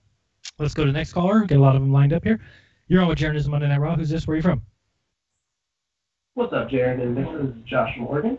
Josh from Oregon. How are you? Oregon. Doing good, man. Doing good. I was going to say, hey, man, before, Elon Musk did his little submarine in the cave, I heard they were saying, oh, we should do like a line that goes in there, telephone line, so the kids can talk to their parents. And then I found it funny that, right after that, these kids get out, and now they can't talk to their parents for like 24 hours. Like, what about that phone line? Was that? It's just so weird. So weird. Yeah. There just seems to be so many current technology things that they could be doing that they're not, which is another red flag like that. Like run a phone line. Hello. I just imagine this. So you've got this rescue going on. Wouldn't you put a GoPro on one of the divers, because then we get to see the video of him coming out and the pathway and how difficult it was and the pathway that they're taking. Instead we see animations. We haven't seen anything. We haven't seen a thing besides one video. Yeah, and I was going to ask you, have you guys seen any video of the kids coming out of the cave? Like, I haven't. I've only seen footage of them rushing into the hospital, but it's like they're all posted up about a mile away. And so that's just suspect to me. I'm like, that's suspect. That's suspect. And they said the entire floor, all of floor 14 at the hospital, has been reserved for the boys and their families. Sorry, no thank you. What kind of floor of a hospital has 12 rooms? Yeah. What do you mean? There's 12 boys. Why would you need a whole floor of a hospital? Yeah, no. And another thing too, they sort of rolled over this real quick when they were talking about, and they rescued the child or the children, and they said, and it took 2 minutes to get them out of the cave and into the helicopter, into the ambulance. 2 minutes, and they were I don't gone. doubt they threw a blanket over an emptiness and just ran this empty board. 2 minutes. I don't put it past them. There's too many things that just make me too many red flags. It's just not the, and I hate to think that way, but it's not the way. It's not that I would do it. That it would be done. It's just the way to put it. You know what's funny too is you probably would not have looked at the story. You wouldn't have probably given a second look until maybe later on when this was coming out or whatever. But the second that Elon Musk's name came in, you're like, wait a second, why is this talking about it? Yeah, well, that was because I heard about it, 2 weeks ago, that these boys were missing and they were presumed in a cave. And so, okay, that's the last I heard. Maybe not 2 weeks ago, maybe like a week ago. No, it's probably 2 weeks ago. Is it? Okay. Because they were missing and they had found the bikes and the shoes, but they didn't know where the boys were. It was definitely before it was mainstream. Right. Well, it was when it was mainstream, but they were just saying these boys were lost in Thailand. And then it came out that they found them. And then I thought that they said they had gotten him out. That was the last I had remembered. And then I saw a tweet from him where he was saying, oh, why don't you do this? Why don't you put a blow-up tunnel in there? I'm like, what's he talking about? So then I started looking into it again and said, oh, they're still in there. I didn't know that. I thought they were out. And then you even said, oh, I thought they got those boys out. So then come to find out they had just basically been sitting around waiting for, I don't know, they said for the rains to stop. But then we saw that one newscast where the guy's like, and what's the weather like now? He's like, oh, it's very dry right now. And it looks like it's going to be dry for a little while. And what's coming up the week after that? Wow. Isn't there supposed to be rain, John? He's trying to give him the cues of say it's going to rain. John, I'm pretty sure it's supposed to be monsoon time, right? Mm-hmm. Oh, boy. The last thing I was going to mention was, on Globusters, you mentioned that FOIA request with NASA, and that just, oh my goodness, I got angry when I heard you talking about it. It's so bad. I mean, are they trying to steal your money? What? I don't know about that. They're buying time. Yeah, stay on the line if you want. We'll be right back. Go to Jeranism Monday Night Raw. FOIA.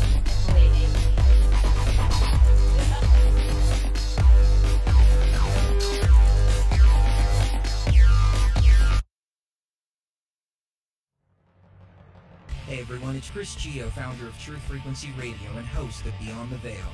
The mainstream media and establishment are running scared right now, and they've prominently featured TruthFrequencyRadio.com as number 89 on the federal government's hit list, also known as the fake news list, which is essentially a list of sites slated for censorship on Facebook, YouTube, Google, and other social media. Now is the time for you to get involved. Share your favorite TFR shows far and wide on forums and social media. Tell your friends and family about your favorite shows. If you're a business owner, get in touch with us to feature your product or service right here on TFR. And if you haven't done so already, become a TFR supporter now and get unlimited commercial-free downloads in high quality. Visit truthfrequencyradio.com/sign-up. Thank you for making TFR the leader in independent and uncensored talk radio. Truth Frequency Radio, your protection from deception.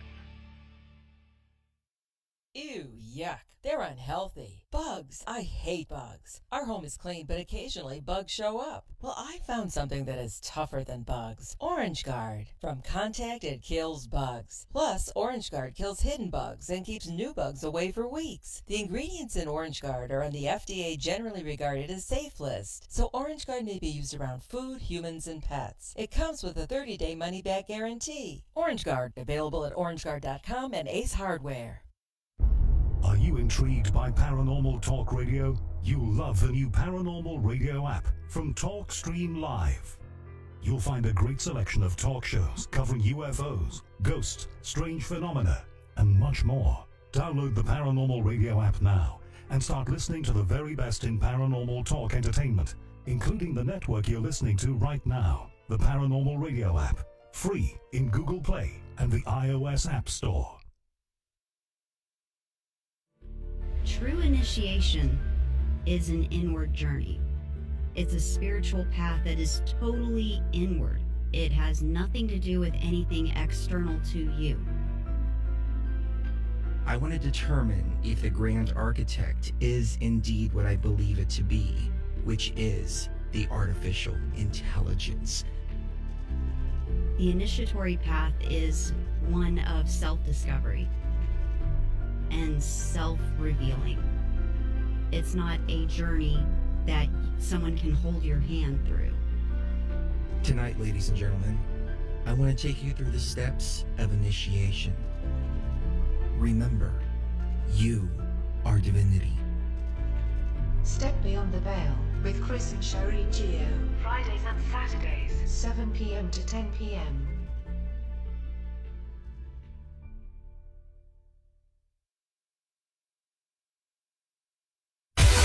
No hate, no hype, no fear. You're listening to Truth Frequency Radio. TFR.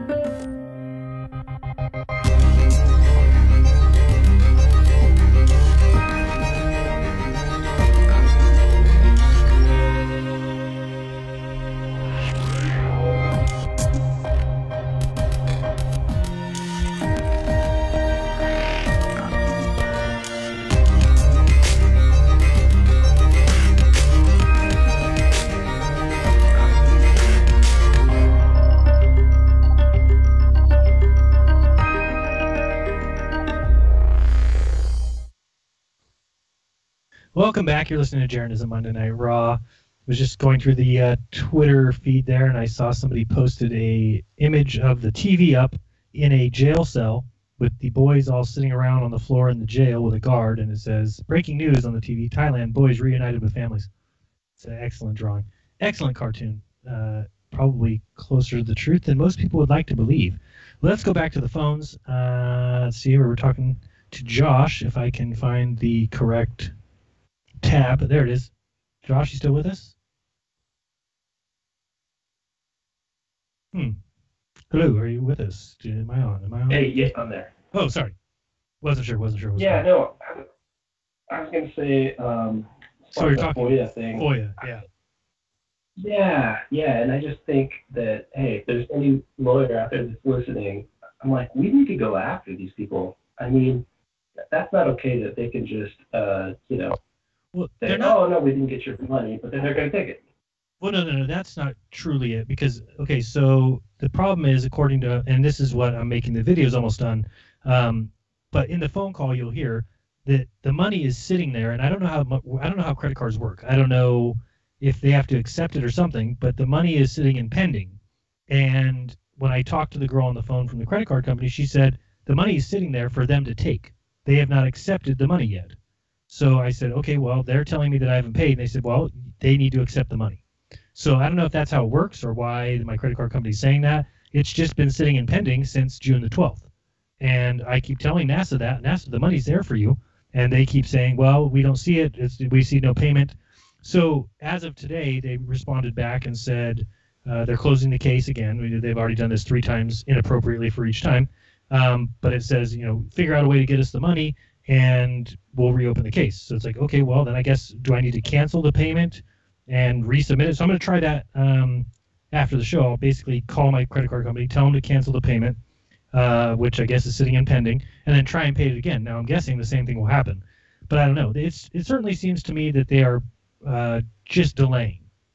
Missa seems they're not so trying to steal the money. Yeah, it's so shitty. Get that? I mean, it's so ridiculous. So imagine that's the way that the government worked. Imagine if the police got some news that maybe some drug dealers were living in this house and they're gang members. And okay, so the government goes over there, the police go over there and say, hey guys, we think you're up to no good.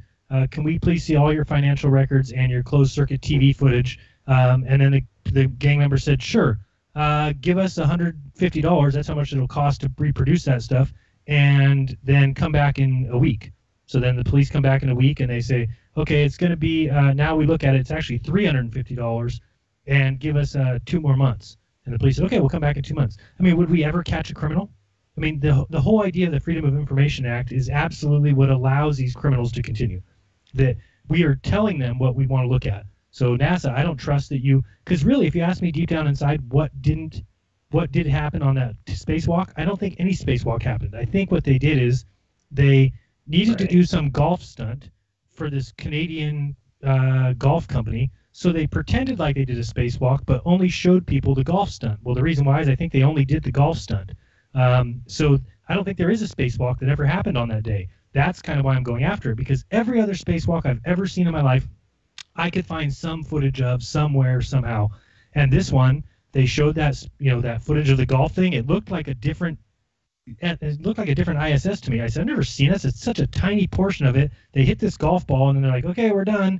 They're like, okay, bye. But then you look up the actual details of it and there was a 7-hour spacewalk. So I'm like, show me the footage. I want to see. So Missa kept saying like, oh, they're probably charging you so much because they're going to reenact it. And I thought she was crazy. And now I'm starting to think she's not that crazy. That if you're delaying for 6 months and you have a studio, you can recreate a spacewalk. If it didn't ever happen, they'll just recreate it and tell me it did, and they'll show me a tape of people spacewalking in fake space. So it's just crazy. But I love forcing them to do it like we are. They know at this point I'm not going anywhere. It's the emails have started to get kind of funny because now I'm just being rude. Most recently, they told me, oh well, if you tell your credit card company to mail us a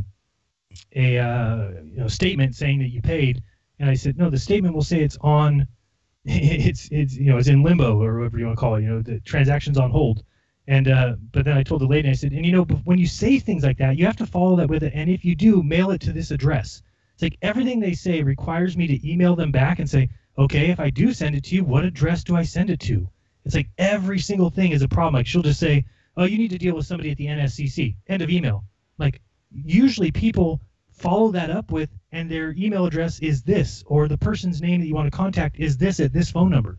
You can't just, I said, I would never tell you, oh yeah, we'll call my sister, because you don't know who my sister is. You don't know her phone number. Or I would say, send those papers to my lawyer. Well, you don't know who my lawyer is. How are you going to know his address? So I'm like, that's how they treat me. And I just had to remind him today. I said, you do know that you work for me. You do know that every money that you make, I didn't choose to work for the government. You did. So when you take vacation pay, when you get sick pay, when you get maternity leave, when you get all these benefits, realize that's because you work for people. You work for the people of the United States. That's your bad. I choose to work for myself, so I don't get paid vacation. That lady doesn't pay me shit. She doesn't pay me for my vacation, doesn't pay me when I'm sick, so she can't treat me like shit. Sorry if I have to treat her that way. This is what happens when you work for the government. It's not. Here's the crazy thing. I'm looking for a 2006 spacewalk video. It's been 6 months and $1,400. That's ridiculous. Yeah, and it's just so telling. It's like, man, they're messing up big time if they're going to let this go through like this. I mean, they either need to refund you your money or they need to provide that spacewalk, and that's been the story. And otherwise, you just look, just as guilty as we've all seen. I totally agree. And I think that, even beyond that too, they're going to have to. Well, I'm going to try and get my money back somehow, because I read, basically I told her, hey, I do consider myself in the media because I make YouTube videos, this and that, and she just responded, nope, no, you're not in the media. Who do you work for? And I said, oh, I just make videos for myself. Okay, sorry. But then I read the latest upgrade to the, whatever you want to call it, the latest signing of the law by George Bush, and it says in there that the media is considered anybody who gathers information and gives them to a public audience. Like, how is that not a YouTube creator?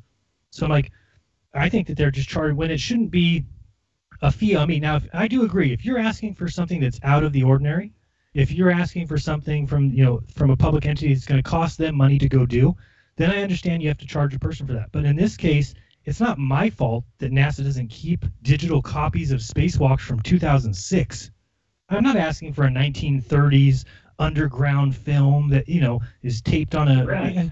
I'm asking for a spacewalk that was in 2006. Why do you have to spend whatever she said it was going to cost, $800 to put it into digital format? It's just as crap, man. It really is. Yeah, this whole thing's just playing out to be absolutely insane. So thanks for keeping up with it, and we'll see where it goes. We'll see. Yeah, and then I have the video coming out maybe tonight or tomorrow morning. But yeah, check it out, because it's too funny when you finally see the whole thing and what's happened and what do I think is going to happen? Well, now I don't think that any of the footage is going to show anything, because she kept like egging me with different things, like, oh, and by the way, only one of the astronauts had a helmet cam, not both. I'm like, all right, that's fine. Just give me whatever you have. Oh, by the way, they actually were on the Russian side where there's no U.S. cameras, so there will be some camera footage where nobody's on it. That's fine. Just give me. Oh, and by the way, it's like, holy smokes.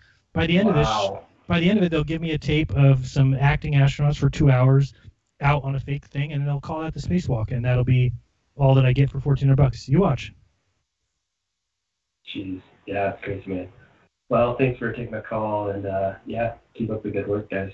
All right, appreciate it. Take it easy. All right. So yeah, call in if you'd like. 213-233-3998. I'm gonna head back over to the Twitter just to see what's going on here. Yeah, it's pretty crazy. It is insane what's going on with the FOIA request. So yeah, that video should be out today or tomorrow. I'm so backlogged on videos, I have so many on my plate that I want to get to, that I need to do, that I want to do. So much going on in this crazy, crazy world of ours. But thank goodness we have Elon Musk. I mean, count your blessings. There's no one better. I mean, Superman might be better because he flies, but then again, he is restricted by his speed, I'm pretty sure, and Elon Musk's Falcon 9s, they probably go faster than Superman. I'm guessing they do. Interesting. And all these people here that are commenting back, and just so many people that bootlickers, if you want to call them that. I would call them that.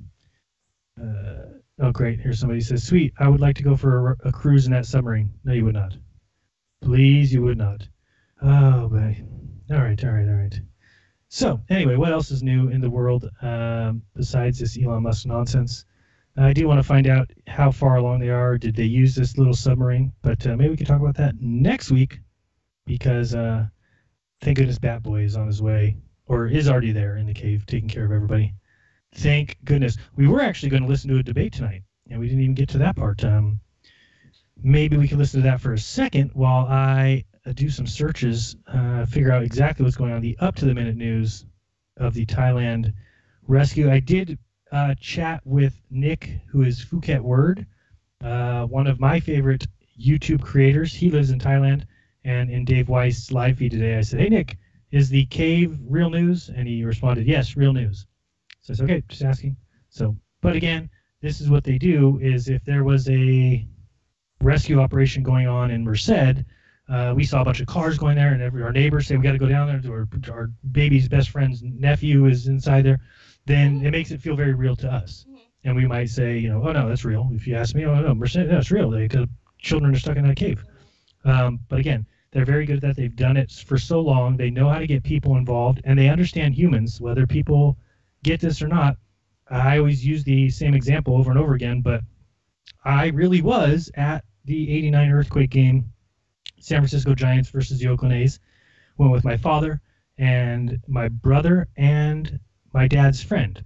And we went and, we're sitting in our seats until the earthquake happened. And so as I grew up, I remember people always saying that they'd been there. I never really understood, like, man, it seems like everybody I meet was at that game. And then I remember hearing years later that there's this syndrome, and I don't know if there's a name for it, but it's that humans want to be a part of something big. They want to have a story to tell. So when something like that happens, anybody in that area, San Francisco Bay Area, if they weren't doing something special and they can get away with, which is very easy to do, saying that they were at the baseball game during the earthquake, it's a much better story than, oh, I was taking a crap in my bathroom and I came out and a jar fell off my counter. They would much rather say, oh, I was at the game too, it was crazy, So knowing that I had been there, I just heard so many people that I just knew. I forgot I told you about somebody who said they weren't there. Oh, our neighbor across the street when we lived in Salinas. Yeah. When he told me, I was just like, no, there's no way. This guy was totally wrong. Yeah. And because he was confused about it being nighttime and just confused about so many things that it wasn't. It was like, no, that was during the day. It was 5:04 in October. It wasn't nighttime yet. And so anyway, it's just one of those things. Well, they recognize that. So when you have bombs go off in buildings in New York, let's say, for example, or something like that, anybody in the area is going to tell the story in a very elaborate fashion. And if they start to hear things from either people on the street or on the news, they will incorporate them into their story to become what they think is more real. And they kind of give them out. Oh, you know what I could read? I could read if I really wanted to. Do you want me to read the, because it's one of them, the Neil deGrasse Tyson story about 9/11? Yes. Because it's hilarious. Whether people realize it or not, do you realize that Neil deGrasse Tyson, hero, well, he's slightly below Elon Musk, but hero status as well. Of science, of course. Hero of science. Yeah, very, very much a hero. He, believe it or not, on 9/11 was there. I don't mean like in New York, just around there somewhere. He was like right there. And he tells the story of it. And this is probably considered rude. This will probably get people really pissed at me. But I want to tell him, show me the videotape. Show me the videotape that you claim to have. I mean, I would bet anything that he doesn't have that tape. Or it's like, I'm not going to tell you that. Or wait, he claims that he was right there under the towers, basically? He says he filmed people jumping to their death. Oh, okay. He has video camera footage of this happening. I will read it to you.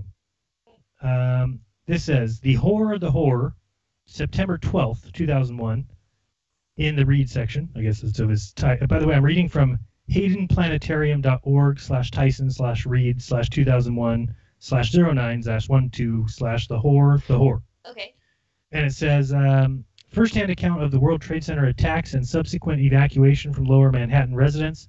A heavily forwarded email that became the subject of an article in the Wall Street Journal a week later on the widespread use of the web to communicate the tragic news of the day. Okay. That's like a little in parentheses, in italics, I mean. Okay. Says, my entire family is safe. We evacuated our Lower Manhattan residence at about noon yesterday and migrated north on foot to Grand Central Terminal, about 3 miles, where we took Metro North to the home of my parents in Westchester, and from where I write this message. Excuse me. We live 4 blocks from the World Trade Center, in view of both towers, City Hall and the City Hall Park. I happened to be working at home yesterday. My wife went to work around 8:20 a.m. I left at the same time to vote in New York City's mayoral primary. My 9-month-old son was at home with our nanny. My 5-year-old daughter was attending her second day of kindergarten at PS 234. Is that the name of a school? Weird. 3 blocks from the World Trade Center. Lineup time in the yard was 8:40 a.m. in full view of the World Trade Center 1. When the first plane hit at 8:50, they evacuated the school without incident. I noticed World Trade Center 1 on fire in a high floor upon returning from voting, about 8:55 a.m.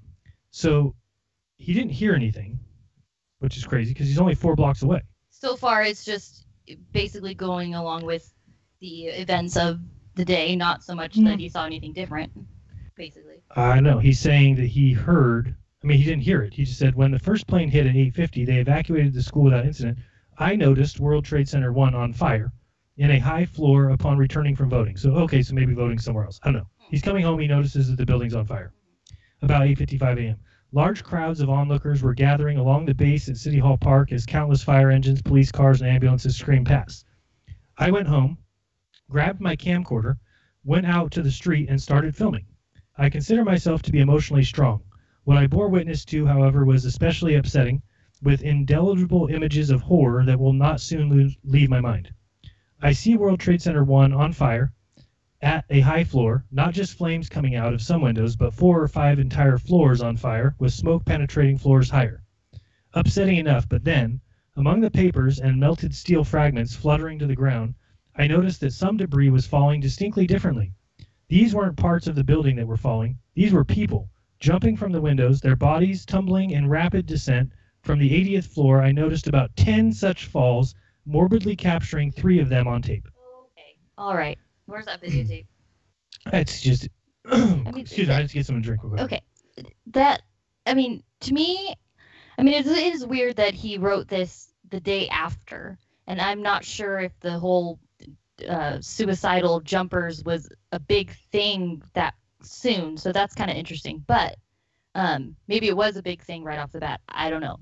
But if he has footage of that, I mean, the fact that we only have 1 or 2 photos of these supposed jumpers, like, his footage would be famous. I've already said, and I wanted to do with this video, speaking of videos I want to do, that I don't think anybody jumped that day. I said that I've just never seen a video or any photo of anybody jumping. That's convincing or That's whatever. real. Yeah, it's usually cardboard box cutouts or it's looks CGI. Something falling that's not a human being. Right. My opinion, again, it's my opinion. Don't believe me. Do your own research. But I've never seen somebody who's just holding a camcorder showing this like he says he is. Yeah. But here's kind of why I got into the story, is because I do think that people might say things after the fact. For instance, let's say that he does live next to Times Square, which I don't, not Times Square, next to the World Trade Center, and I don't disagree with that. Let's say that he lives close by and he was coming home from voting and he saw this building on fire and he saw another one blow up and went and get his daughter, whatever. All these things happen. But then it's a good story to tell that you saw people jumping because you heard that on the news that night. Yeah, right. Right? It's not that he actually saw that it adds to his story, because he doesn't want to tell a boring story. Because his story would have ended with, and I saw it on the news. news. And then I took my daughter and we drove away. You know, I mean, it's like people don't want to tell that story. It's a human problem. It's a human condition that, and I think we can all realize, if you look at your life, that you're responsible for it at some point. That you were coming home and you saw a small little accident. Maybe you got home and told your brother, I just saw the craziest accident. This huge because it's just the attention's on you. You're telling a story. And so it's partially true, so if it comes partially up true, anywhere, nothing's going to be able to ever come back that you were wrong, because it's partially true. You got your information. You saw the accident, so you said but it was bigger than you said, or it was smaller than you said. So I think we all have that issue. But that's the problem with humans, is that we don't recognize it in ourselves, so we don't notice it in others when it's painstakingly obvious. Like when they go in, all they need to do is throw some caps, some firecrackers in a school hallway, and then have one person that's fake dead on the ground, and everybody running out of that school is going to say, I saw the shooter, I saw the person get shot in the head, because they don't want to go there and say, well, we heard a bunch of noises and then we ran and I kind of saw somebody on the ground. Yeah. That's not a good story to tell. And they know, again, when you in a world of Instagram and Facebook and becoming Instagram famous, people love, and not so much love, but they recognize it as, this is my chance to be on TV. This is my chance. They're not going to put me on TV if I don't tell a story. So it's like that girl at the Parkland shooting who said she was talking to the killer as they walked out of the school. It didn't seem like she was telling the truth to me there. A lot of people have used that for their reason why it was a hoax. I think there's other reasons for that. Yeah. But I think that she just didn't look credible to me. It looked like she was trying, I'm a blonde and I'm on TV now. I was just talking to him 5 minutes I was like, before. was it you who did it? And he was like, no. And he looked at me kind of weird. And I said, oh, so I was with the killer. It seemed like nothing happened to her. She heard some noises. They got pushed out of the school. She wanted to tell a story that would be, they caught this guy, and he's not going to be interviewed and asked, did you talk to this girl in the hallway? Did you? Right, no. So she knows that she can get away with saying that, just like somebody can get away with saying that they went to the World Series game. Nobody's going to call him out for that. Just like nobody's going to call out Neil deGrasse for saying he saw people jump from the building. So yeah, no one's going to, because he's for science. Right, and why would he lie about it? And that's what a lot of people say. I've had so many people who say, yesterday, I didn't show you, did I show you the Saturn time lapse. Mm-hmm. Yeah, and I said in the Twitter feed, I saw this time lapse of Saturn and its moons, which I just thought was crazy fake. And I said, I don't believe it, bullshit. And somebody responded, well, why do you say that? Why would he fake it? And I said, I don't care. That's the least of my worries is why would he fake it? But it's because people lie for even just a smidgen of attention. Yep. And it's like, but I don't need to answer that. Why would he fake it? I mean, it doesn't matter. I mean, it doesn't matter. Well, it would matter. It kind of matters in terms of, well, why would somebody fake it? Well, it's what you just described, because people lie. Sure, for small but that's a amounts. hard thing to tell someone. So if I say that guy didn't go to the Giants game, well, why would he fake telling you that? I don't know, because he wants to pretend like he was at the game. I don't care. I mean, But that's an important part for in terms of what you were just describing, about people. but I think a lot of lying. people would say, why, like if I said, I don't think that guy went to the Giants game on the earthquake, they said, why would he lie about that? And it's like, I don't know why he would lie about that. Like, But you have a theory as to why, because people lie. oh, you mean, to okay. get attention.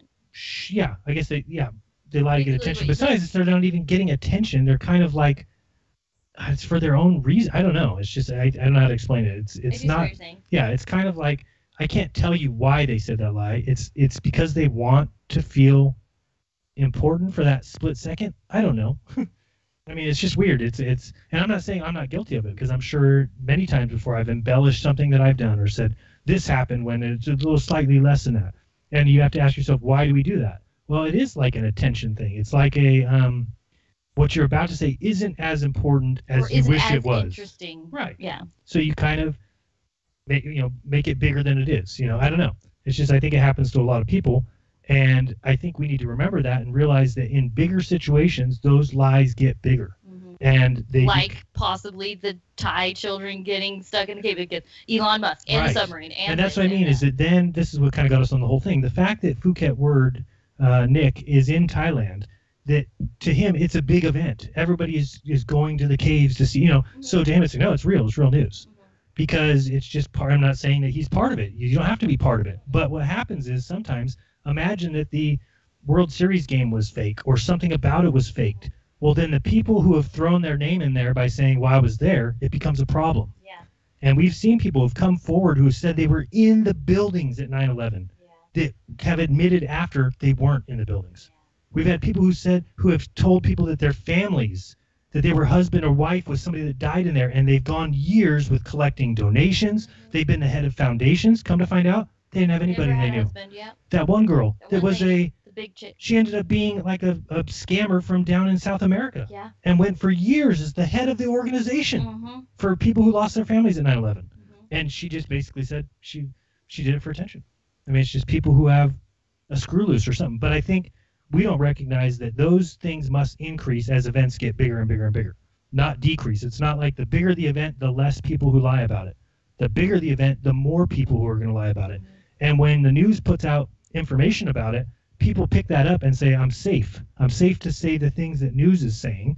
And then it's sometimes easy for us to see when I don't think they're right. I mean, Neil deGrasse, I would challenge him simply because my belief about people jumping from the buildings. I've said before, I don't think people jump from the buildings. I mean, I can't see that. If it was me, and there was like fires, the last thing I would do, I would crawl through the fires first. The last thing I would do is jump out of a building that tall, knowing I'm gonna die. I think so too. You would want to try and I survive. hate to say that because I know that I haven't been But in that that situation. case, I would say I would never. I don't think I could ever. I would have to be pushed off a building. I couldn't even get close to the window without freaking out because I'm with heights and shit. Oh I man, wouldn't it be even able to do scares me to think about it. My stomach churns like Yeah. thinking about getting close to the window. So no, I would crawl through. I would probably burn alive. I don't think I would jump. But again, maybe there's people who are like, it's over. I'm gonna jump. Like that just sounds weird to me. It sounds weird. And they're like floating and tumbling with their arms out. It's just like, really weird. The footage I'm I've seen. gonna Look at the footage. I don't think any of it's real. We've slowed some of it down. Doesn't look real at all. Yeah, no, sorry. Oh, I thought that was a break. Don't go anywhere, guys. You're listening to Jeranism Monday Night Raw, where we call everything fake because, well, it is. Yep.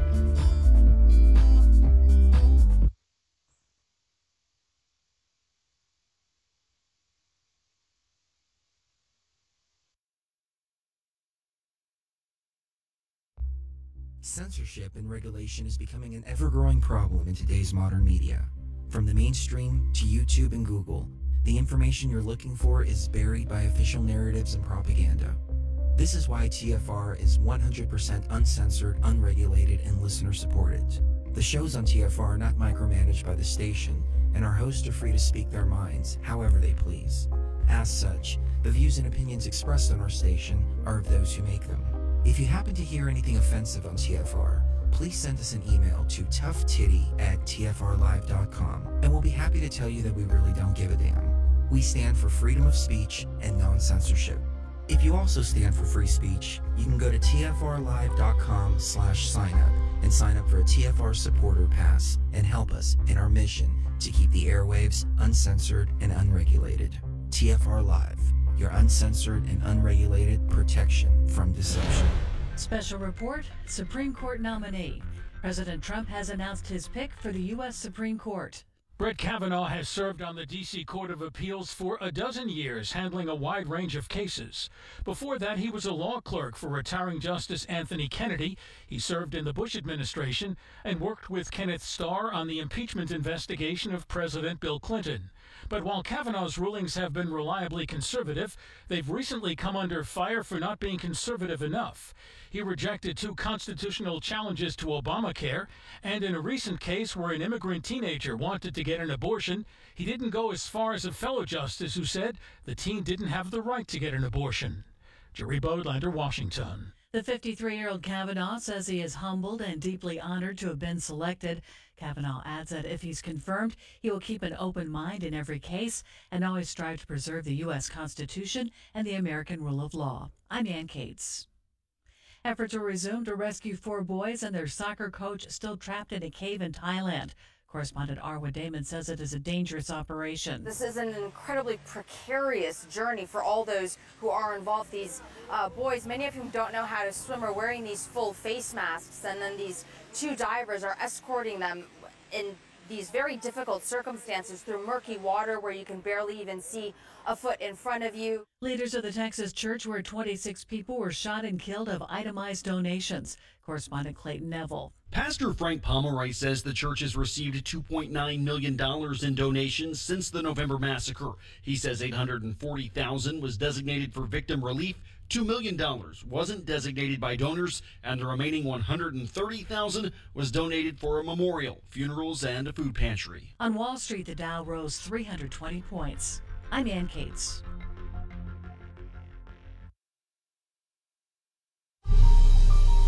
You must unite what has been set asunder. We are TFR, Truth Frequency Radio.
Welcome back. You're listening to Jeranism Monday Night Raw, and I must continue. I know you want me to continue. The Neil deGrasse personal story, firsthand experience of 9/11. So let me continue. So we just got done saying that he morbidly capturing 3 of these jumpers on tape. Let's continue. Upsetting enough, excuse me. And I'll try not to stop during it because there is some important parts. You kind of listen for those, but you'll notice there is some parts that kind of fit with the story that you hear from debunkers, and some other parts where it seems like maybe he went with the story from the TV. But let's hear it.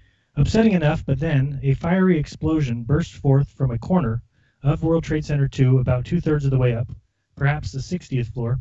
The fireball created an intense, radiative, impulsive heat from which we all had to turn our heads. From my vantage point, I could not see the plane that caused it, which hit 180 degrees on the other side of the building, nor did I know at the time that a plane caused it. I first thought it was a bomb, but the explosion was not accompanied by the telltale acoustic shockwave that rattles windows. This was simply a low-frequency rumble. As it burst from the building's corner, the fireball was so large that it extended all the way across to World Trade Center 1. The fact that the building's corner exploded tells me that the ignited jet fuel got focused by the sides of the floor into which the second plane flew, meeting at the corner with an increased explosive pressure. The flames were accompanied by countless thousands of sheets of paper that burst forth, fluttering to the ground as though every filing cabinet on multiple floors was empty. The fact that the second tower was now on fire made it clear to all of us on the street that the first fire was no accident and that the World Trade Center complex was under a terrorist attack. Morbidly, I have the explosion on tape and the sounds from the horrified crowd surrounding me. At this point, I stopped filming and went back inside my apartment. I do have to say, I said I wasn't going to stop, but I'm going to stop. Okay. Your daughter's at school, and you haven't mentioned her yet. Just saying that I knew it was a terrorist attack. Buildings getting flown into, getting exploded. Your daughter. Your daughter, and she that. goes to school right next to. Right down. If right I had from, seen that, the first thought in my mind in my story would be, well, in my story in real life would be, I gotta go get my daughter. Yeah. That's the first thing you think. Me too. It says upsetting enough, but then, as more and more and more and more and more, that's really what he wrote. As more and more and more and more and more emergency vehicles descended on the World Trade Center, I hear a second explosion in World Trade Center 2, then a loud low-frequency rumble that precipitates the unthinkable. Notice that. He heard an explosion before the building fell. Yeah, true. A collapse of all the floors above the point of explosion. First, the top surface containing the helipad tips sideways in full view. Then the upper floors fall straight down in demolition-style implosion. There it goes. Taking all floors with it, even those below the point of the explosion. A dense, thick cloud rises up in its place, which rapidly pours through the warren of streets that crosses lower Manhattan. I close all the windows and blinds as the dust cloud engulfs my building. An eerie darkness surrounded us, the kind of darkness that you experience before a severe thunderstorm. I look out the window and I can see no more than about 12 inches away. Upsetting enough, but then, haven't talked about stuff. Still no daughter. Mm-hmm. Outside my window, after about 15 minutes, so 15 minutes he's been in his house now. He's staring out the window for 15 minutes. Visibility grows to about 100 yards, and I noticed about an inch wide dust everywhere outside my window. That's when I realized that every single rescue vehicle that had parked itself at the base of the World Trade Center must now be buried under 110 collapsed floors of tangled debris and multiple feet of dust. So that's what he thought at the moment. He did the math in his head. If I see an inch of dust, then 7 the people carry the underneath 3 minus equal plus divided by 110. Centimeters tripled. Definitely 110. This collapse took out the entire first round of rescue efforts, including what were surely hundreds of police officers, firefighters, and medics. As visibility increased and I could now see the blue sky, there was the blue sky where World Trade Center 2 used to be. I'm pretty sure you could never see the blue sky from down there if you were down there at that time. Especially the day of. It wouldn't have been blue quite yet. Yeah, he's like talking about 15 minutes after the thing fell. Yeah, no. Upsetting enough, but then I decided it's time to get my daughter. Whew. Thank you. That's like a half hour. Who was taken by parents of a friend of hers to a small office building 6 blocks farther from the World Trade Center than my apartment. As I dressed for survival, boots, flashlight, wet towels, swimming goggles, bicycle helmet, gloves, I hear another explosion followed by the all now too familiar rumble that signaled the collapse of World Trade Center 1, the first of the 2 buildings that had been hit. I saw the iconic antenna on this building descend straight down in an implosion twining the first. This almost sounds like wow. Well, first of all, I have a question. They say that the antenna from Building 1 is what took down Building 7. So it's funny that he describes exactly, I saw the antenna. When you hear a rumble of a building have collapsed, do you stare up at it? I'm about to watch this building collapse. I see the antenna. The antenna's falling. Or are you running? Or are you hiding? Yeah. Or going to get your daughter. Which one are you doing? I saw the antenna fall right through the... Okay. Wow. Anyway, let me continue. Again, I don't know. He could be completely honest. This is for you people to decide. Is that part of the official story? Did the official story say that? The official story says that the antenna from Building 1 is what caused the later collapse in Building 7, which is the one that Larry Silverstein said, pull it. Oh, wait. So he's saying that the antenna that he saw fall was onto a different building. Well, he said twining the first, I guess. Is that the right word to use? Where am I here? I lost it. Okay. Yeah, oops, right here. He said, the first of the two towers to have been hit. I saw the iconic antenna on this building descend straight down in an implosion, twining the first. Not sure what that means. Twining. Is twining the right word? Twinning? It's not twinning. Twinning is with two ends. Twining would be one end. Oh, this is two ends. Twinning the first? Almost like the same as same the first thing? Okay, one. sorry, my so bad. meaning Bad. both antennas did the same thing, not going onto another building. Very interesting. Hoo-hoo. Very Now, interesting. is that true? Who knows? We'll have to look into it further. This dust cloud was darker, thicker, and faster moving than the first. When this round of dust reached my apartment 15 seconds after collapse, the sky turned dark as night, with visibility no more than about a centimeter. It was getting harder to breathe in the apartment, but we were stable. I thought he left to go get his daughter. I don't know. I don't know why would it be hard to breathe Yeah, in it the sounds like apartment. he's in 5 different places at once. At this point, I offer no hope of survival for any of the rescue personnel who were on the scene. Upsetting enough, but then, there we go. Okay. The cloud settles once again, now leaving a total of about 3 inches of dust outside my window, another ground level from ground level fires. At this time, the air in the apartment is getting harder and harder to breathe, and it becomes clear that we should evacuate, especially with the likelihood of underground gas leaks. I load up my largest backpack with survival items, put my son in our most nimble stroller, and leave with our nanny, who then walks across the Brooklyn Bridge towards her home. I go to where my daughter was held, which was upwind from all the debris on a quiet street. She's in good spirits, but clearly upset. I have a crayon drawing of hers. Oh, please. Oh, whenever there's a crayon drawing. I have a crayon drawing of hers sketched while waiting for me to arrive, which shows the twin towers with smoke and fire coming from them. Oh, my goodness. And as only a 5-year-old could draw. Daddy, why do you think the pilot drove his plane into the World Trade Center? Daddy. Who else would draw it? What other age, if his daughter is 5, like just as a 5? Of course. Was she going to draw like a 90-year-old or a professional painter? Daddy, I wish this was all just a dream. Daddy, if we can't return home tonight because of all the smoke, will my stuffed animals be okay? Upsetting What enough. a cute addition to the story. But then, it should get cuter, I think. From the calm of an upholstered couch in the office where my daughter was kept, with my son under one arm and my daughter under the other, I realized that fully loaded, each tower of the World Trade Center holds 10,000 people. From what I witnessed, I have no reason to believe that any of them survived. In fact, I would not be surprised if the death toll reached 25 to 30,000. Beneath the towers is an entire universe of 6 subterraneous levels containing scores of subway platforms plus 100 or so shops and restaurants. The towers simply collapsed into this hole, a hole large enough to have supplied the landfill for the World Financial Center across the what? Hold on, let me read that again. Got ahead of myself. The towers simply collapsed into this hole, a hole large enough to have supplied the landfill for the World Financial Center across the West Side Highway from the World Trade Center. Upsetting enough, but then. I realized that if the death toll was high as I suspect, this incident is much worse than Pearl Harbor, where several thousand people died. It's more spectacularly tragic than the Titanic, the Hindenburg, Oklahoma City, car bombs, airplane hijackings. The number of deaths in one 4-hour period would be nearly half of the American death toll in all of Vietnam. I reconnected with my wife by 4 p.m., meeting her just north of Union Square Park before we hiked another mile north to Grand Central Terminal for our ride to Westchester above New York City. I will never be the same after yesterday in ways that I cannot foresee. I suppose that my generation now joins the ranks of those who have lived through unspeakable horrors and survived to tell about it. How naive I was to believe that the world is fundamentally different than that of our ancestors, whose lives were changed by bearing witness to the 20th century's most vilest acts of war. Peace to you all. Neil deGrasse Tyson, New York City. Quite a storyteller, eh? Yeah, I think that is a lot of storytelling and maybe very little truth-telling. I don't know. What do you think? I think there's definitely some true aspects. Let me ask you this. I'm going to quiz you now. I'm not going to quiz you. I'm just going to ask you a question. Sure. Was Neil deGrasse Tyson anywhere near New York on September 11th, 2001? I think he was near New York. I would have to say that's a true statement. Was he near the buildings?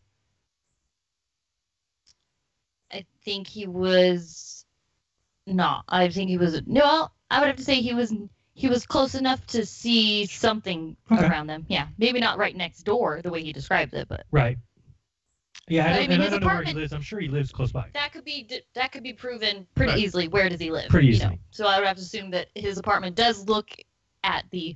I think you could see the Twin Towers from almost anywhere if you're in that area because they're so tall, right? Absolutely, yeah. Even like Dave Weiss saw him from New Jersey. Yeah. Okay. Next question. So, how much? So you think it's just a mixture? I mean, that's kind of, I guess, what I would think at this point. I think it's a mixture of things he's heard on the news, things that he's supposed to say, not supposed to say. I don't know. I'm I in between think about that it's definitely a mixture because if he wasn't anywhere near there, if he was in Chicago, then he wouldn't be telling any. He would be telling maybe something. There's about people who were in L.A., actors, who then told the story for years that they were in the building. True. It's crazy. But now, I mean, I would say because he didn't. I mean, Here's my problem with saying that any of it is fake. I don't think all of it's fake. No, neither do I. Just But I think, embellished a lot of it. shouldn't he have to show that tape? If you are a science pusher, I don't know how to call it. If you're a public science communicator and you've stated on a blog that you have evidence of one of the biggest crimes in the history of the world, then there's no reason that tape should not be public information. I agree. I don't know. I'm just saying. I think that he should have to show that tape. You're saying you saw people jump to their death. You're saying that you saw these buildings fall. You're saying, and there's, people who are looking into that. Great. It would be. I want to see the footage. I want to see were there actually. How close is his apartment to the building? Could he actually see that they were people, or could he just see things floating down? Well, he said he was outside at that time, didn't he? Yeah, but I'm gonna put in Neil Tyson 9/11 tape. I've never even looked. Maybe it's out. Maybe we were completely off base. Maybe he's already maybe we released are it. just assuming. Yeah.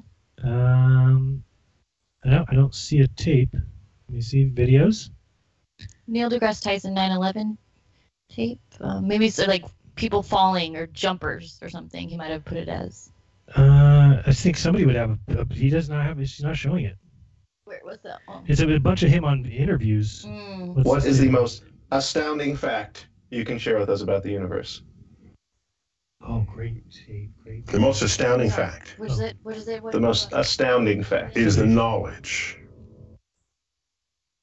that the atoms that comprise life on Earth, Oh, I thought the somebody was atoms gonna that make up.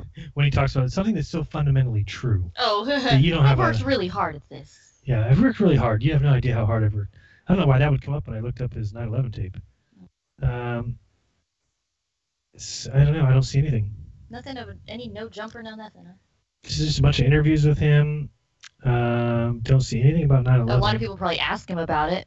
I don't They're see like, anybody that did. Well, if you type in jumpers or 9/11 jumpers, because that's something that they call them. You know what I mean? He wouldn't write that. I mean, you think he would write jumpers on his title? Maybe. Maybe, I don't know. Because Let's he see. said that he saw people jumping to their death or falling to their death. I think he said. Neil deGrasse Tyson, we are witnessing the unraveling life in the universe. That's crazy if he hasn't released that tape. I don't see anything. I don't think a lot of people have read that little story. I know, it needs to be told because he should have to. Because here's the thing: people almost don't want the attention. Here's another theory alongside of yours. People want to put things out there, almost like for their own feel goods, and then, but if not, almost expecting nobody to see it so they could lie in their little world. Right. If someone saw it, then they wouldn't write lies in the story, right? Maybe at some like that little blog he wrote could have just been, for a few people here or there. But I'm assuming he wouldn't want, if he was lying in the story, he wouldn't want everybody reading it. I want some people to call in and tell me if you think it's wrong to ask for that tape. Is there something wrong with that? I mean, no. Would it be okay if I witnessed it and I went around and blogged and told people I saw people jump from that building? I filmed it with my camera. I've got video camera footage of 3 of them dying. It is so not wrong to ask you for And if somebody said, "Can we see that?" No, you cannot see my tape. This is my personal tape of that tragedy. Like, I don't get it. Yeah, no, you're right. Why don't you wonder guys if no call one's in and tell me? Somebody come in and say that I should not ask that question. The phone number, 213-233-3998. Let's go to the phones. You're on with Jeranism Monday Night Raw. Who's this? Where are you from? Hello. From nowhere. Is anybody there? From California, I believe. It's Neil. 916. Neil, is that you? Neil deGrasse Tyson? We just heard you touch the phone, Neil. Stop messing around. Okay. Hi, well, I have my footage here. I'm going to email it to you. That's your Neil voice? Nope, that was just Pretty a bad. male voice. If you were on hold and you just heard me go to the phones and nobody answered, that was you. Mhm. You were the one on the... Maybe you're just listening to the show. Let's try one more time. You're on with Jeranism Monday Night Raw? Are you there now? No. Maybe he fell asleep. I hear people do that a lot when they listen to us. Is that a good cricket sound? Oh, don't get me started about crickets. Oh my god. The crickets kept you up last night? Oh boy, outside their window, these crickets, these male crickets were really wanting to get some pussy because, boy, were they cricking like I don't think crazy. it's called that for crickets. It's called get some whip whip. Oh, it's called them get. Oh, okay. Like that? Hello? Caller, are you there? Oh. Oh, Okay, Hello. maybe turn it off. That's a little loud. Caller with a dog. You were just on the air, and we've taken you off now. Or was that ulcer in the background? Haha. But Ooh. no, it was more like So it did. singing. It was like a singing. It's like a. It was really bad. Almost like a musical whale voice. All right, during that entire time, I was looking for a cricket sound effect. This is why I'm the worst. It took me, I couldn't find it. So Did you find yeah, I it? just blew that. Spent 5 minutes looking for it. Couldn't find it? No, I couldn't find it. I got to get a new soundboard or figure out how to do a soundboard. Chirp, chirp. Yeah, that's good. Chirp. I'll just press the button on you, and then you got to do whatever. Press on. Okay, which one was that one? No, you have to decide. I don't have time to tell you. I do not have a sound effect. That is not on the soundboard. You told me to decide. That's what came Yeah, out. but it has to be something on the soundboard. I didn't want that one. Or how about something that is relating to what we're talking about, you mean? Yeah, let me hear. Oh, was that the buildings falling? Yeah, good. Okay, let me hear George Bush say terror. Terror. That was pretty good. Eh? That's not bad. I really like that one. Let me hear the shame on me joke by George Bush. Go ahead.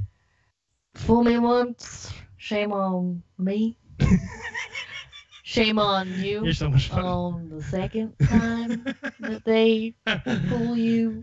Couldn't be fooled again.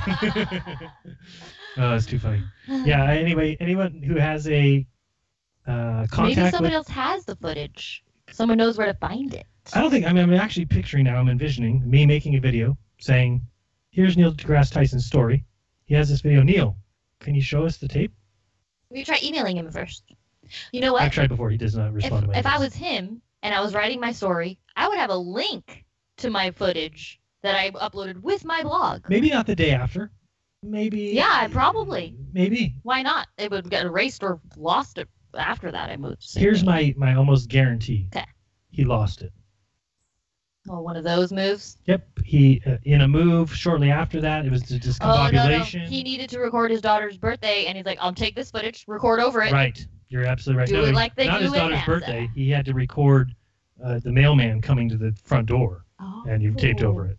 Ah, yes, Much because like there NASA taped we had over no other tapes, but Nope, this couldn't 9/11 find any one? tapes. What's this, 9/11? Not a big deal. I'll just record the mailman. There you Yeah, go. everyone saw 9/11. I got you, mailman. You're on my camera now. NASA taught me how I get rid of old, incredible footage and replace it with nonsense. Talk about mailman. This is off topic tangent. Off subject now. But when we were watching some footage of they were home security cameras of people actually like trying to steal packages from people's homes. And they set them up?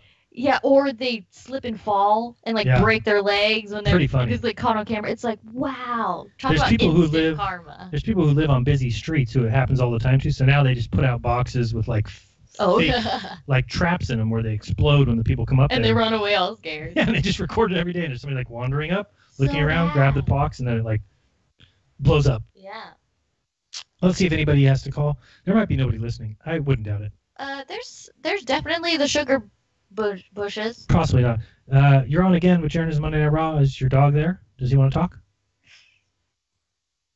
Okay. Hello? Oh. That was really loud. Are you there now? Yeah, I'm here. What's going on? All right, we're gonna have to. Hey, so I was calling in regards to the cave issue, and I thought you brought up some really interesting points. if they're not showing any of those kids being removed, who's to say that they are the kids that were in the cave that end up being quarantined and trying to match them up with some random parents or payoff or whatever? I mean, it just seems really suspicious to me that none of that is being televised when that would be a huge part of everything. I totally agree. I totally think that. How do we know that they're the same children? You can't know. No, I think there's so much wrong with it. Like you said, why were they not televising them getting out? We'll have to see. I don't know. And again, this is kind of the weird thing. Are we going to see video later tonight of them in the hospital room and you can actually match it up? But I mean, who knows? It could be. Yeah, it could be easy to fake because we don't know who the original children were. Maybe. It gets crazy, and this is why. And again, we've talked about it before. Like, nobody can ever say what happened at 9/11 because the point of it was, and the people who orchestrated it would do it so that you could never know. That's the brilliant thing to do. Make a bunch of things kind of not fit because then it just leads people in circles. So like an event like this, you would never do it in a way that somebody could after say, this is what they did. They would do it in a way that it's impossible to ever know everything that happened. Well, and when you lie, too, you're never going to have any conclusions because they're lying about things. So, of course, you're going to be running around in circles trying to figure it out. Right, but I mean, what I mean is, like, they're going to have people down on the ground telling people that planes hit that building. So that if somebody comes along and says it was holograms, so they say, no, here's witnesses who say they saw planes. Yeah. Okay, well, then these people saw planes, but how come, no matter which way you go, you'll never get to the truth. Yeah. You just can't because they've set it up so you can't. Yeah, I did hear, though, that demolition experts have researched that, and they said there was no way that was not a demolition because it imploded and it blew up from the bottom. It perfectly folded, basically, instead of exploded. And then other people have seen videos where the nose of the plane was not damaged at all that went through that building, which would not happen. You mean how it came out on the other side? Yeah, undamaged. And the demolition part aspect of it, there's experts who have gone over it, and they just said there's no way for an explosion that it would implode basically, seamlessly with a lot of dust and everything, of course, but nothing went in various areas other than just straight down. Oh, you're absolutely. Which is crazy. There's so much wrong with 9/11 that. All that stuff is just the demolition is the hugest part, though. The demolition. It's the most obvious part, and the fact that they then had all those dump trucks. I have a video of somebody filming from like their balcony of their house. It was the night of 9/11, and coming around the corner was like a bus, like maybe 50 or 100 in a row dump trucks. One after another, who just went and then collected all the stuff, and they went off. And I've heard different rumors, either got shipped to Japan or it got taken to dump. Whatever, they took but that's evidence. Yeah, that's evidence. It's like, how would you get rid of the evidence? It just makes no sense. Yeah. And then what's so sad, of course, is that we'll never forget our heroes. And then, of course, they did forget all of our heroes, which were left with all kinds of traumas to themselves. And I mean, it's crazy to think that that's how we're treating each other in America. It's just insane. It is insane. And I'm not somebody who says nobody died at that event. I'm certainly not somebody who says I think a lot of people died. A lot of the firefighters, a lot of the first responders. There's no way those buildings could have gone down and nobody gotten killed in it. A lot of people died even later, years later, from respiratory problems. They still are getting cancer. And that's sad. And they didn't cover them with medical care or anything. We'll never forget what, Yeah, for a month. I did hear also someone recently told me that all of the CEOs from the top parts of the buildings were told ahead of time, and they were not present during that day. Absolutely. So that, and I don't know how true that is, but I did hear that, and that just shows you there's a huge cover up on that, and that's just not what the rest of us live our lives supporting, and that we're under that kind of control is, it's actually scary, to be honest with you.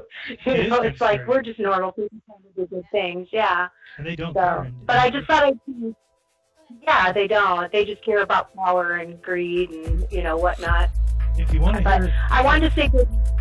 Yeah. No, stay right there. We'll talk to you when we get back. Don't go anywhere, or you can hang up. But we'll be right back.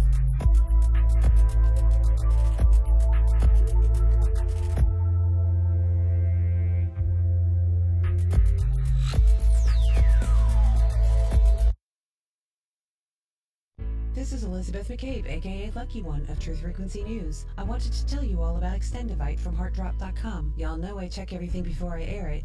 When I heard about Extendivite on TFR, I went to HeartDrop.com and started my research. It's got cayenne. That's good for blood and circulation. It stimulates the blood flow. It's got garlic, which fights bacteria like antibiotics, and it lowers the cholesterol and blood pressure. It also has milk thistle, which is the best detox for liver. I couldn't wait to try it out, and I'm glad I did 4 months ago. And here's the obvious results. My hands and feet don't get cold anymore. The varicose veins have faded too. My wrists don't hurt after typing all day. Now I tell you all this because it's true and I want you to really live life. Try Extendivite. Go to HeartDrop.com and order it. Extendivite is only $69.95 for a 2-month supply of either capsules or liquid. Call now. That's 1-877-928-8822 or visit HeartDrop.com. Extend your life with Extendivite. My name is David. I suffered from MS or multiple sclerosis symptoms since 1986. For years, doctors tried to help, but didn't give me any real hope. I tried almost everything. I was afraid this was my future, but I did not give up hope. 8 years ago, a healthcare worker told me about Regenistem. I called Regenistem. Regenistem explained how stem cells work. No promises, just a simple explanation of the science. They treated me with respect and understood my journey. For the first time, I felt hope. Now I can jog and snow ski once again. It's been amazing. I have been symptom-free of multiple sclerosis for 8 years. I have learned that stem cell therapy has a broad range of medical therapy from COPD to chronic pain and diabetic neuropathy. It's an amazing therapy. If you want to talk about your chronic pain or your chronic symptoms, call Regenistem today. Call 305-224-1858. That's 305-224-1858. 305-224-1858. For 5,000 years, the world was ruled with wooden ships by one man. 242 years ago, a small group of free men crafted a new nation built on liberty and freedom. Global elites have been fighting to destroy this new nation called America ever since. Based on actual events, Charm of Favor tells a true story of how they corrupted the election system. They infiltrated federal agencies and murdered witnesses, judges, and even presidents to keep from being caught. Now, the largest and wealthiest crime syndicate the world has ever known has been drawn out of the shadows. They have killed hundreds of Americans and recently attempted to assassinate half our congressmen. Still, they escape arrest through an almost supernatural charm of favor. Read Charm of Favor and be prepared to open your eyes to what may lie just around the corner. Charm of Favor is available on Amazon and Barnes & Noble. We are TFR. My faith in destiny is all I need to prevail. Truth Frequency Radio.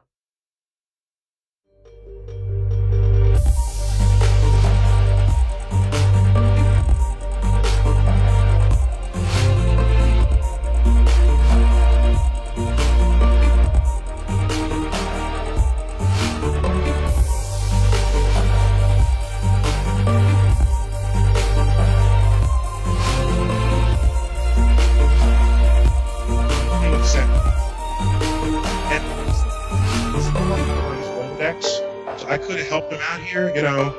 I could have said, no, don't say that. Okay? So he says, he's quoting the biblical Genesis. He says, our God, God of nations.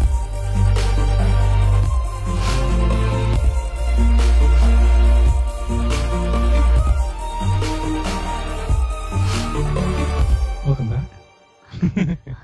Welcome back. You're listening to Jeranism RAW, and I have to partially eat my words, partially, very tinily, just a little bit, just partial, little nibbles. I did find a video of Neil deGrasse.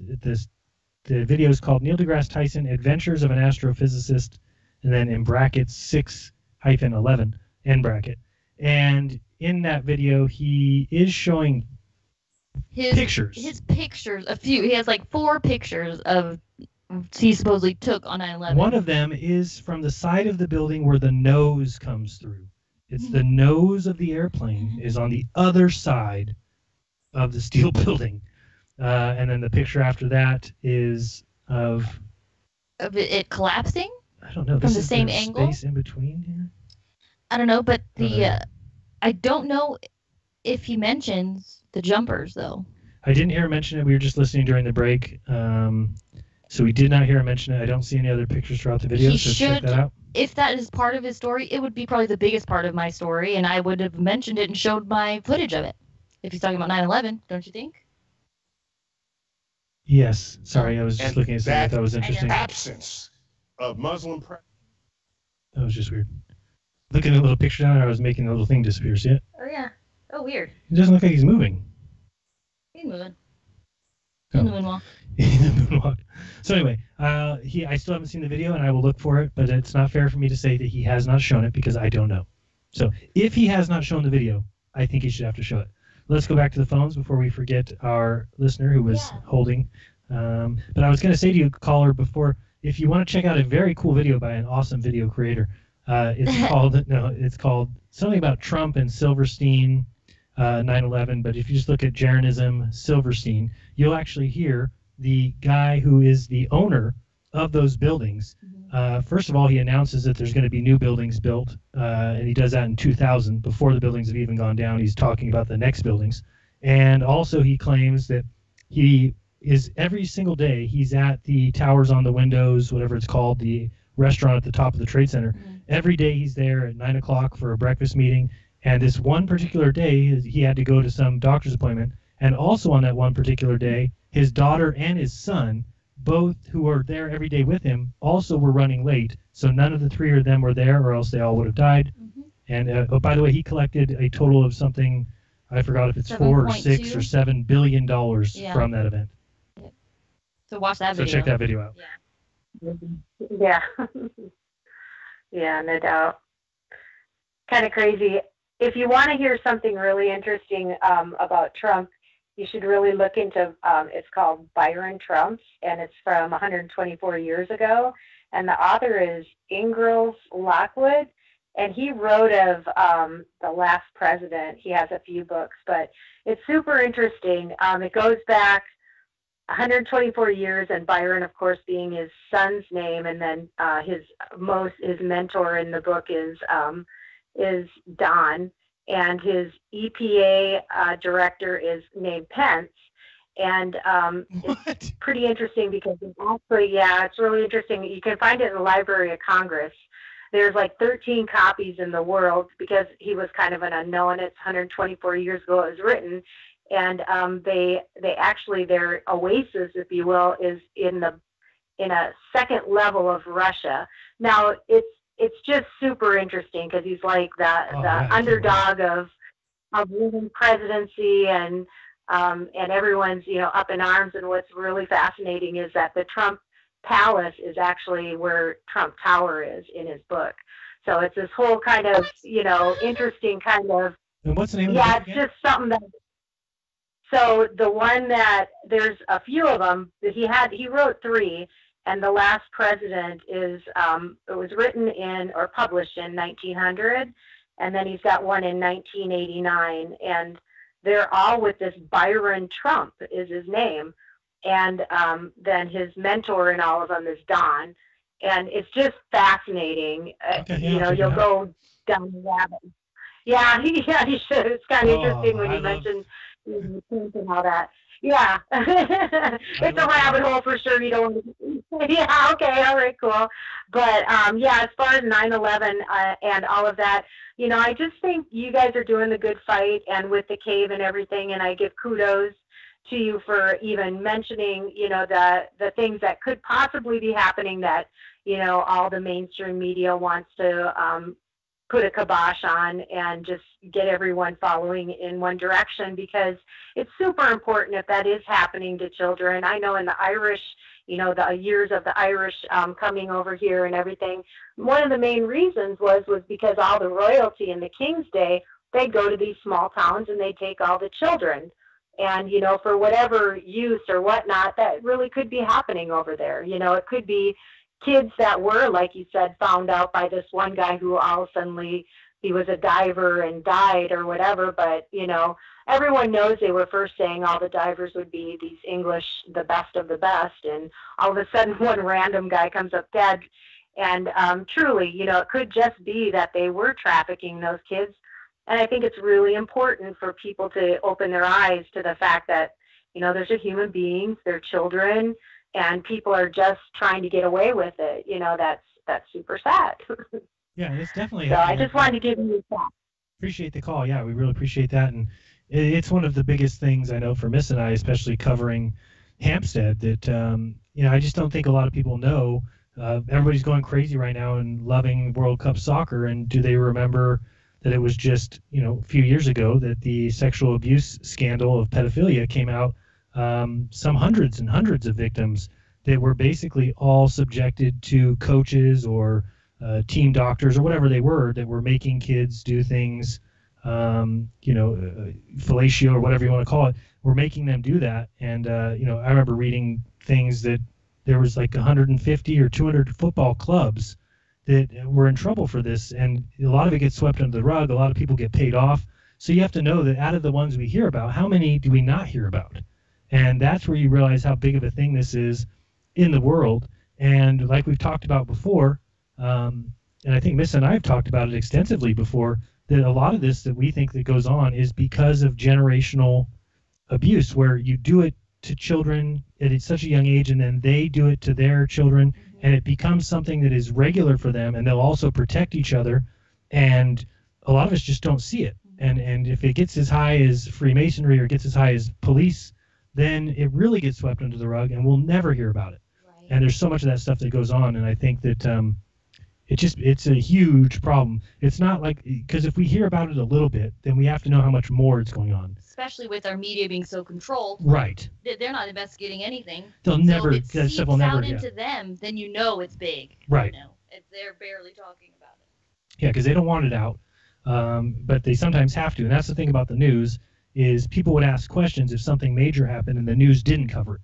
So they have to make sure they do cover real news, but then they can also throw in their twist on it or whatever. Yeah, their agendic, reasons for why it's not really happening or whatever. So we got another caller. Let's go. You're on with Jeranism Monday Night Raw. Who's this? Where are you from? Hi, this is your global guy from last week. Hey, you called in. I was going to ask you to join me for the show. We didn't have, yeah. I should have called in earlier, but I was hearing you were talking about all sorts of other stuff, and so I wasn't really.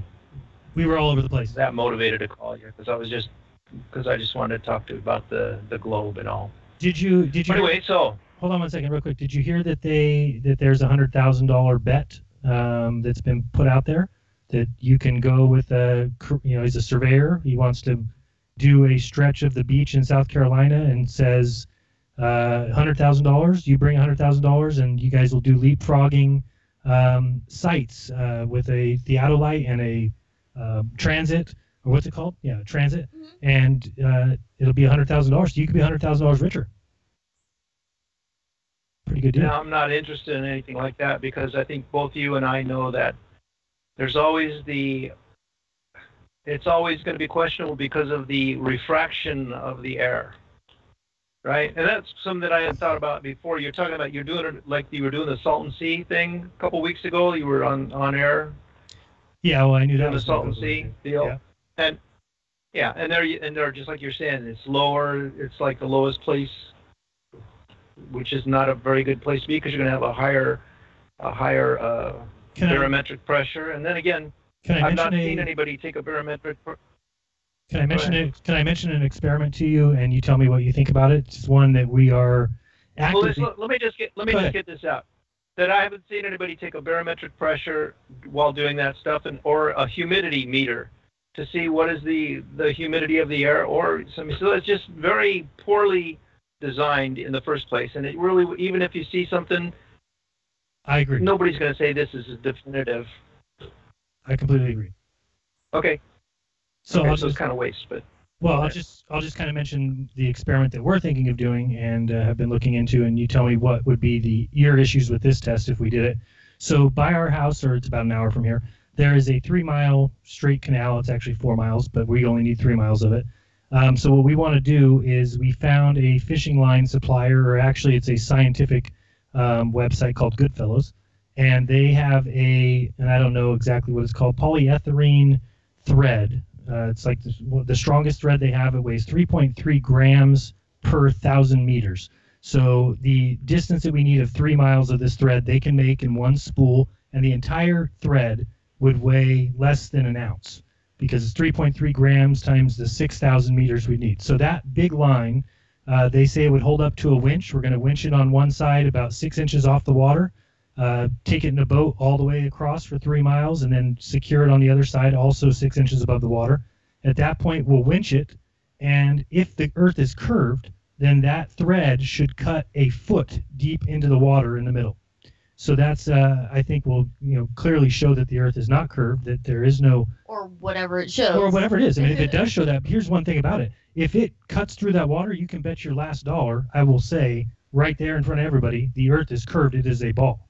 Because that will prove without any doubt that the earth curves in between those 2 points at the end of that thread. Right. The earth is curved no up. Refraction, no nothing. It's not an optical experiment. It is absolutely mechanical. Or you might say that it's just sagging in the middle. No, because that's why we got this particular thread. Is I mean, if it's a, right, I understand what you're saying, but if it was above the water, then I would say, yeah, you've done something. If it's below the water, then you can say it's sagging. I know you said the manufacturer says that it's not going to sag or something. I don't know, or it's so light. I understand what you're saying. So it sounds reasonable. Okay. To me, right offhand, I haven't thought about it much, but it seems reasonable what you're saying. If what you're saying is true, that thing will be straight and not break. Right. Yeah. I had those But same anyway. questions too. Okay, go ahead. So anyway, I think it's much more exciting for you to go down to the South Pole. That's like an exciting thing. That would be exciting, but again, I don't think you can get down there. Well, you don't think you can get down there because why? Oh, I mean, unrestricted. I mean, you would multiple reasons, be confined to a certain area. You wouldn't be able to go exploring based on other people's experience down there. They can't go wandering off and do things that they want to do. They have to stay in certain, areas and not wander off or whatever. Well, they do have that travel. The people that set up camp down there every year at Glacier Union or Glacier Union or something like that. Where you have the airport. Are you talking about like right there at the little tail that comes out? Is that where you're talking about, like the little edge of Antarctica? No, I'm talking about on the main continent. And what's it called? They fly in a plane. Glacier Union. Glacier Union. I never even heard of that. Yeah, they have an airport. Right. Oh, you haven't? It's about 600 miles from the geographic South Pole. And people can get so anyway, trips I think there. it's much more. Yeah, they have about 80 tents set up down there every year. People take tours down there. They have a lot of different tours. They have a skiing tour to the North Pole from Union Glacier, like I said, is about 600 miles to the South Pole. They have a skiing trip. It takes like three weeks to get. I think it's a 3-week overland skiing trip to get to the South Pole. So if you went and did something like that, it would show you one way or the other, whether you could believe or something. It's more exciting that way too. Yeah, And I really think you should set up a GoFundMe thing, and then you could have like the global people, or I don't know, you can call them the meatballers. The meatballers would be wanting to send you down there to prove you wrong, and then the globalists, the globe people, be calling you a pancaker, and you old pancaker, I'm going to send you down to the South Pole and prove that you're that you're all messed up. Yeah, they would. And the pancakers can say, "Oh, you damn globalist! I'm going to send him down there and prove that it's right." And everybody on both sides would be wanting to send you down there to prove you one way or the other. You set it up all right. But the South Pole's at 10,000 feet, so something like that, you'd have to be in good shape to do a ski trek across the. Well, I think I'd be happy just to go. If I was to 600 miles within the pole, you're going to see the 24-hour sun. If you go down there anywhere near our winter. I know. Right, but it'd be more if you're going to be down there anyway. Sure, good point. It'd be more exciting. It costs more, but it'd be more exciting. You'd have more of an adventure, right? And if you went there, it should be pretty flat, right? I mean, there's going to be no mountains. Yeah, not really. Not that close. Actually, they even have. Yeah, you should be able to see it. I mean, you should be able to have no problem seeing the sun right there at that. No, I mean, what is it, Union Glacier? Yeah, it's called Union Glacier. I'm looking at a little website for accommodations. Union Glacier Camp. So I think it's about $30,000 to get down there for a few days. That I have not seen yet. And then it's like what, 70,000 to make it to the South Pole, all the way, something like that. Holy smokes! And they even have a rock climbing. I mean, with that money, they could afford the fake sun just with my money. Well, I looked into that before also. About I know you had talked about that, thinking in your conspiracies and all, and there's only certain people that do trips down. Well, then think about this real quick. Hold on. Let me talk. Yeah. So think about the fact that the sun's going around you 24 hours a day for 3 or 4 months, and you're standing on ice. Right. That alone doesn't make you think twice about what you're talking about? I mean, why is the sun for 24 hours a day not melting anything? It's just you're walking on ice. It's cold. Sea ice. That's why. Yeah, because the other 6 months it's frozen up. Well, think about this. You go up to the mountains and it gets cold. And South Pole is 10,000 feet. I agree with you. But there's places that are 10,000 feet that aren't snow all the time. I mean, here, let me explain this to you. If I go out at sunrise, okay, so I go out at sunrise tomorrow morning, I could feel the sun on my face. Granted, it's right in the middle of summer. It's my summer. I can feel the sun right at sunrise, right on my face, as hot as could be. During the winter, when the sun gets to noon, when it's right above my head, or it's not right above my head because it's in the south, but when it's at 12 o'clock at my meridian, I can't even feel the sun on my face. Yet the sun is closer to me during the winter. According to the globe. I mean, doesn't make any sense. Why don't I feel the sun at noon in the winter? I don't know. When you get down there and stare up at the sun and it just keeps staying up there forever, you can ask yourself that question, I guess. Yeah, and I've never heard anybody that said that they've seen. That's where. Yeah, that's where light. This meatball and pancaker thing comes by. Both sides will want to send you down there and tell you go figure it out on your own. Go down there, see what it is. I agree. Anyway, that would be my recommendation. What you do is do a big Foreman Ali type thing, where they pump up the publicity before the fight. But my question is, send you down there and get you. So hold on, I don't know if I would walk away from that and totally feel like I was convinced 100% that was what happened. I think that it could be that I would get down there and come back and be like, I don't know, I kind of saw the sun, but it was cloudy. So wouldn't it be better if I had $70,000 to spend it on a definitive experiment that proved it one way or the other, that I can walk away from and say, that's it. I don't understand how a fishing line going across for 3 miles, it's either going to cut a foot through that water, or it's going to be above the water and taut. Yeah. And granted, we know it can't be completely taut. That's impossible. But you're taking that into consideration with the mathematics and stuff like that. Right. They have a SAG number, or a Phillips modulus, or whatever all these numbers are, and we're handing that off to a math team. Bob's going to get in contact with a math team that he owes him some hours of math to figure out what that SAG's going to be. But if it's a doable experiment, and we're talking, I think it's going to be about $3,000 or $4,000 for the line itself. But add in the winch and everything else, you're talking $5,000 or $6,000. I would rather have that money go to that than to $70,000 to go down south, and then say, well, I kind of saw the sun, but it was bright all day. But then, I'm not sure that I'm convinced on that, because you're talking about individual little camps, and when NASA has a patent on a fake sun, you can look it up. Look up NASA fake sun. They've got a sun that acts just like the sun, looks just like the sun. Put it on a balloon. They send up 50 balloons a day, and they can control the balloon to go right around where you are. Yeah. So I think it's interesting that you're trying so hard to get me to go down there and look at a balloon sun. I mean, it's just not going to convince me that it's the sun. The sun is hot. The sun I feel. The sun is right there. I mean, it just wouldn't be definitive. It would be like what you see is what you see there, but it could be not the real sun or whatever. That this is a definitive, Now, it would be, I guess, if I went down there and I could film it, because I do think that there would be a way to tell the difference between the real sun and the fake sun. For instance, even with my video editor, I have a feeling that if they, because I do think the sun goes by there and goes off and around. Another thing, and I'm going to do a video on this, but anybody down south of the equator, mostly in Australia or New Zealand, please take a time lapse of the sun when it sets. But start the time lapse the moment it sets, not before, or start it 4 hours or 3 hours before it rises, and you will see that it is not what you have been told and taught. The sun sets what appears to be right to left for people down in the south, and if you keep watching it, the thing hooks around and goes back to the right, which is what a flat earth would call for. And on the globe, it doesn't even call for that at all.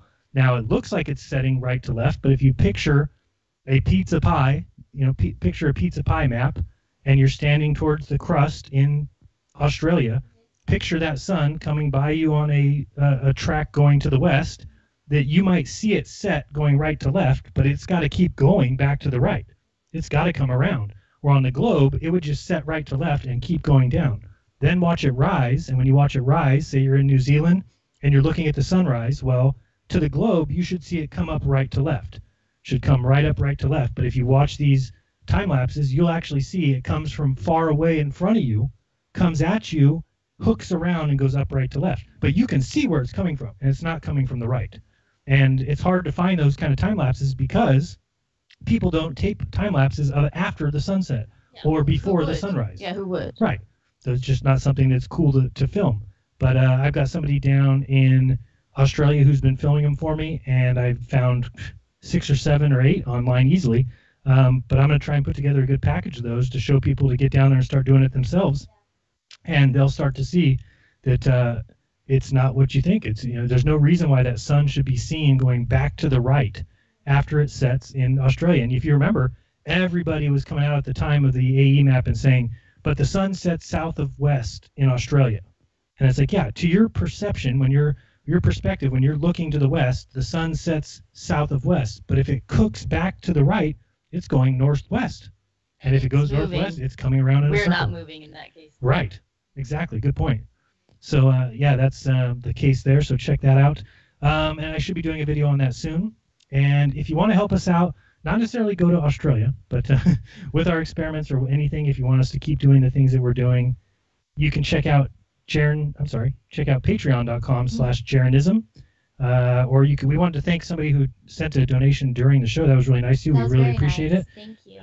That was super kind, so we do appreciate that.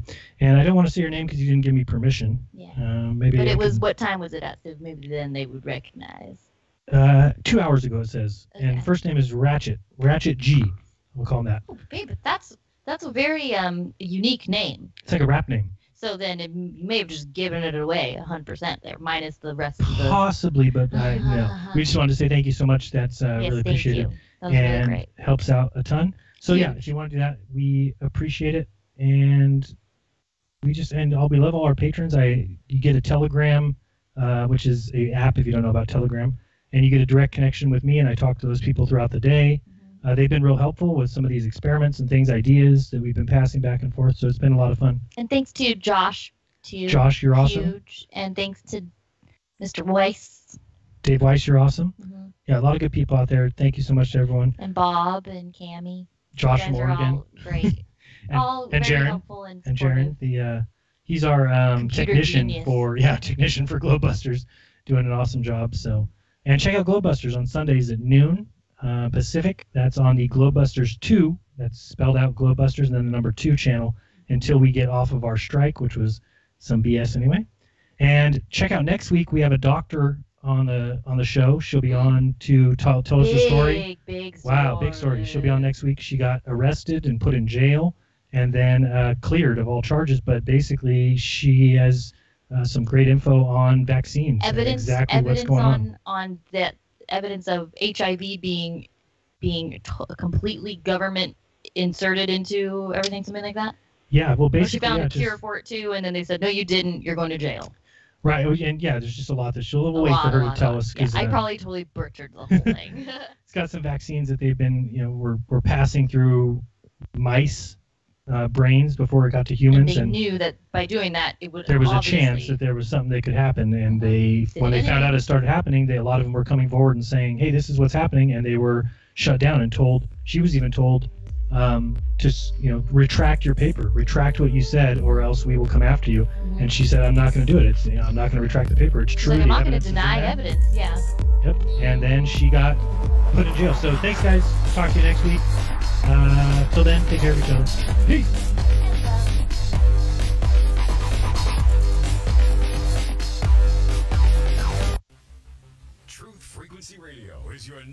source for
Special report